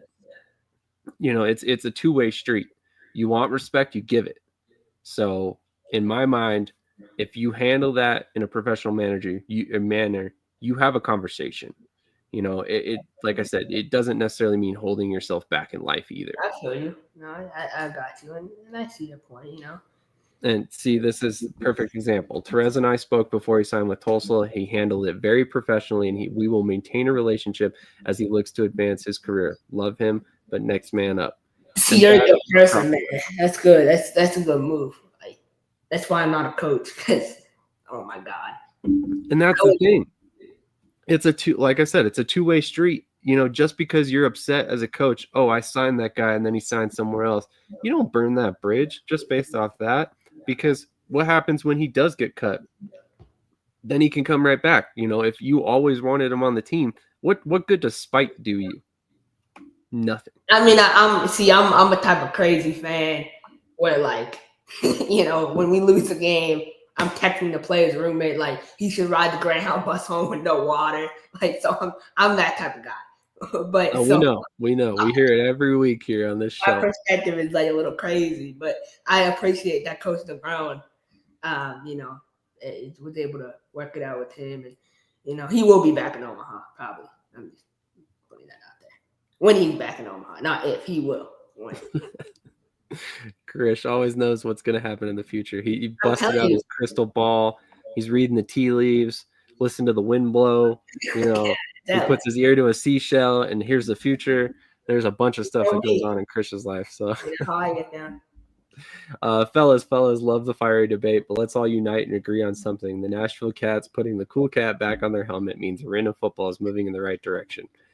I agree. And honestly, there's been a lot of talk on if they should change their name to the Clarksville Cats or something like that. And, we'll see what they do with the name, but I think a logo change is one thing that all of us can agree on is not a bad thing. So I'm excited to see that for sure. I'm excited for the future of Nashville in general. They seem like they're going all in on this 2026 season, but it's been a long one already. I don't really have a lot more for you guys today. Krish, do you have any final thoughts or any subjects you want to touch on before we get out of here? No, I just think that, whole player conversation is interesting. I'm really excited, to see how this all plays out. I hope for the best. The rumored Michigan team too for the AF1. When will that be announced? And I just want to know what the AF1 is doing, to monitor payroll. Do you know? Does the AF1 have a salary cap or is it a free for all? So they have suggested guidelines. So there technically, to my knowledge, is no maximum you can pay, but there is a minimum. You cannot pay less than $400 per player per game unless they're on the inactive list. Then that it changes a little bit. But then I also know that the AF1 is very different in the manner that everything a player makes has to be on paper. So it's not like, the IFL, NAL, TAL, where there's a maximum you can pay. And if you go over that, you're going to get fined. Or, if a lot of teams will kind of skirt those rules by kind of, paying under the table or whatever it may be. There's none of that in the AF1. The AF1, everything is on paper. Everything is submitted to the league. And so they kind of have a really good idea what is being payrolled. And at that point, I like that because I think it protects the team. It protects the players. We don't see situations where players are complaining, well, I was promised this and I got paid this. Well, no, you weren't, because here's the paper trail of what you were offered, what was submitted to the league, what, we have. And vice versa, the player can be like, well, I have this offer sheet that I was submitted, and I like that aspect of it. I think it opens the door for players to negotiate their worth, but then it also keeps everybody in the entire situation safe from lying and embellishing. But yeah, a little bit different than IFL and NAL. TAL, obviously. Okay, I have a question for you before we end. Who so far, and I know it's early, and I know you're going to say, oh, I can't say it, but you have to. Who has the best roster in the NAL so far, early on? In the NAL?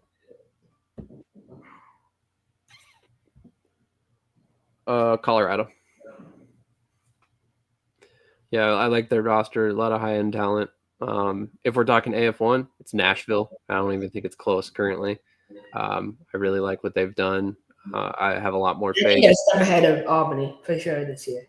Yeah, and I mean it's no shame to Albany. Obviously, they brought in some high-level players.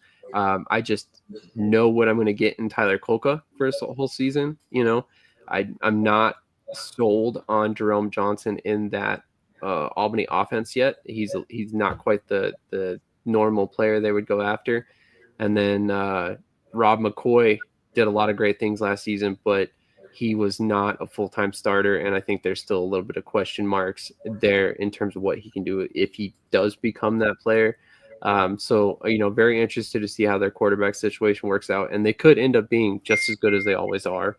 I just think Nashville and Kentucky have both loaded up for 2026, and I think, honestly, probably going to be a very competitive AF1 season, and I see no less than 4 teams that could realistically compete for a championship, and I don't think anybody would argue, and that's Nashville, Albany, Minnesota, and Kentucky. All 4 of those teams look really, really tough right now. So for me, I'll do it by position. I mean, D-line, I would say Omaha by far. I think I told you that defense is going to be nice. Receiver, probably Colorado. It's early to say. I know they only have 2 guys, but I know what they got coming with that receiving room. I think it's going to be good. I mean, and then for me, I think running back, it's hard to say because no team has really signed a running back, but like a power back, someone a game changer. I mean, I think Jeff Mack is amazing. I mean, Jeff Mack with a full off season in that Sioux City offense. I think Jeff Mack is far and away better than what Omaha has at running back so far. And then Ed Krause, in my opinion, is the best quarterback so far off the board by far. Ed Krause is unbelievable. I'm rating players on a 1 to 5 scale. So for me, Ed Krause is like a 4, pushing a 5. Like Ed Krause is nice, and Demon Croft is a 3. So. Interesting. I have some questions about how you rank quarterbacks currently, but that's okay. You need Ed Krause, man. Like he can throw off his back foot, he can run, he can his arm is crazy. And he can read coverage, and he's a leader too. Texas Pete. Currently, the only update on Billings is that the organization is placed for sale currently on. I forget the name of the website, but it's the same website that the Corpus Christi was recently or previously placed for sale as well. If I had to be honest, I do not think Billings plays in 2026.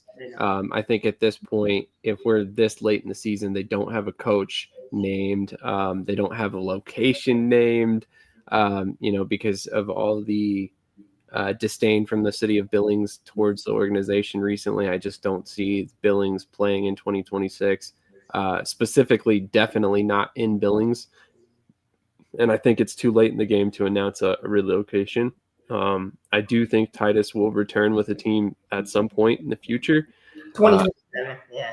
I just don't think it's going to be in 2026. And I don't think the Outlaws under Titus's direction return to Billings. It was very public. It was not a very good relationship between Titus, the city of Billings, the arena in Billings. And there's even been some talk that sponsors aren't happy, fans aren't happy. So I just think the team has run its course there unless it's sold to another ownership group that is locally based. Anything else, Krish? No, that's it. No, I'm excited to see some of these IFL signings. What would you say would be the best IFL signing so far, other than Max Meylor? That's a good question. I think I'm on that Ali Fayad train, honestly. I'm really excited about him coming indoors. Really, really big fan of him as a player. I think he can be a really, really quality IFL player.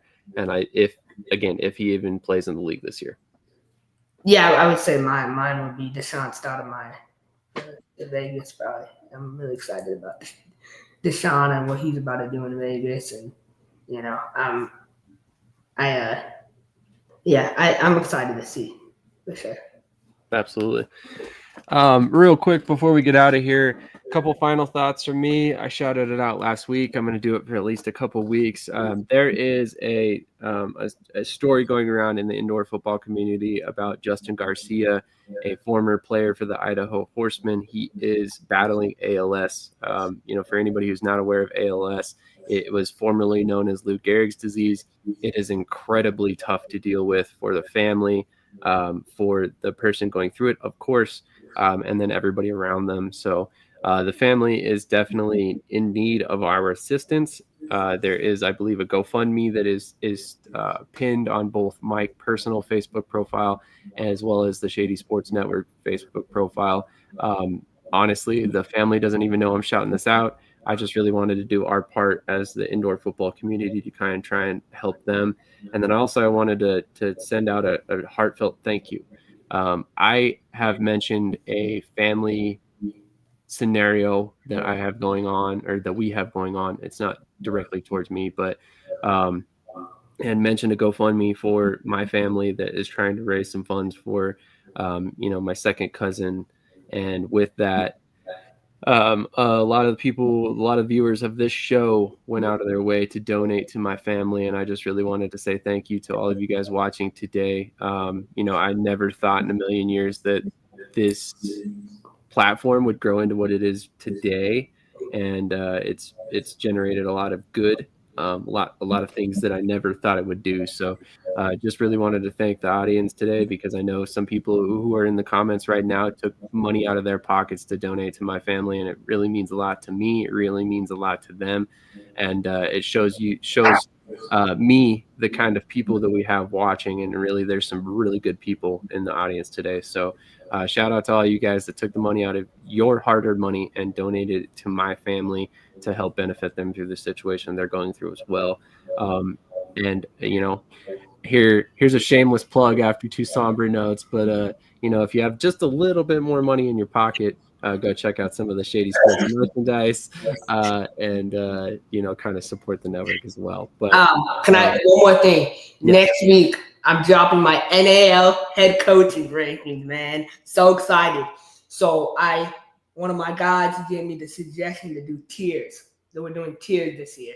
And I'm not doing top 5, top 10, because, your boy wants to call me a fake sportscaster. So now we're going to get real personal with it. It's up, man. The price went up. The price went up, man. I mean, I'm just saying, man, if you sit here and talk crap on somebody all off season, what do you expect? Nah, man, I'm even gonna put this on too. My do-rag, man, that I got at the store last night. But man, look, we're doing tier rankings. It's gonna be awesome. I can't wait. So my bottom tier will be like K Brooks and Solo will be in the bottom tier, and then we'll do middle tier, and then we'll do top tier. So I'll be like doing that, and I'll be right. I did top 3 last year, and that was 2 nights. So now we're doing 1 through. Yeah, it's about to get real wicked. All right. Yeah. Once again, I have no idea why anybody in Pueblo would have any issue with anything you say, Krish. I mean, none whatsoever. Really, have no idea. But on that note, we'll catch you guys. Man, get ready. There's more lists coming too. I'm sure. So definitely stay tuned to that. Obviously, those will be coming out on the Facebook page at a minimum, if not the Twitter page and every other page. Oh yeah, well. If you like it, engage with it, and if you don't like it, man, suck my dick. That's all I gotta say. Wow. Okay. All right. We're gonna silence Krish real quick.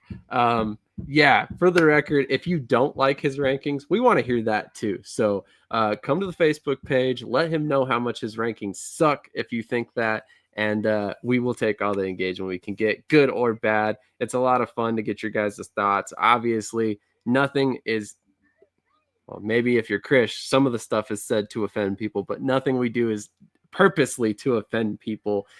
These rankings are, put out by Krish. He does a lot of research and stuff like that. So I definitely don't want to necessarily poke any fun at anybody. But on that note, We will catch you guys in the next episode. Have a great rest of your day. And coming up in about an hour, you got the bus stop. Yo, what's good? Cedric, the bus driver here.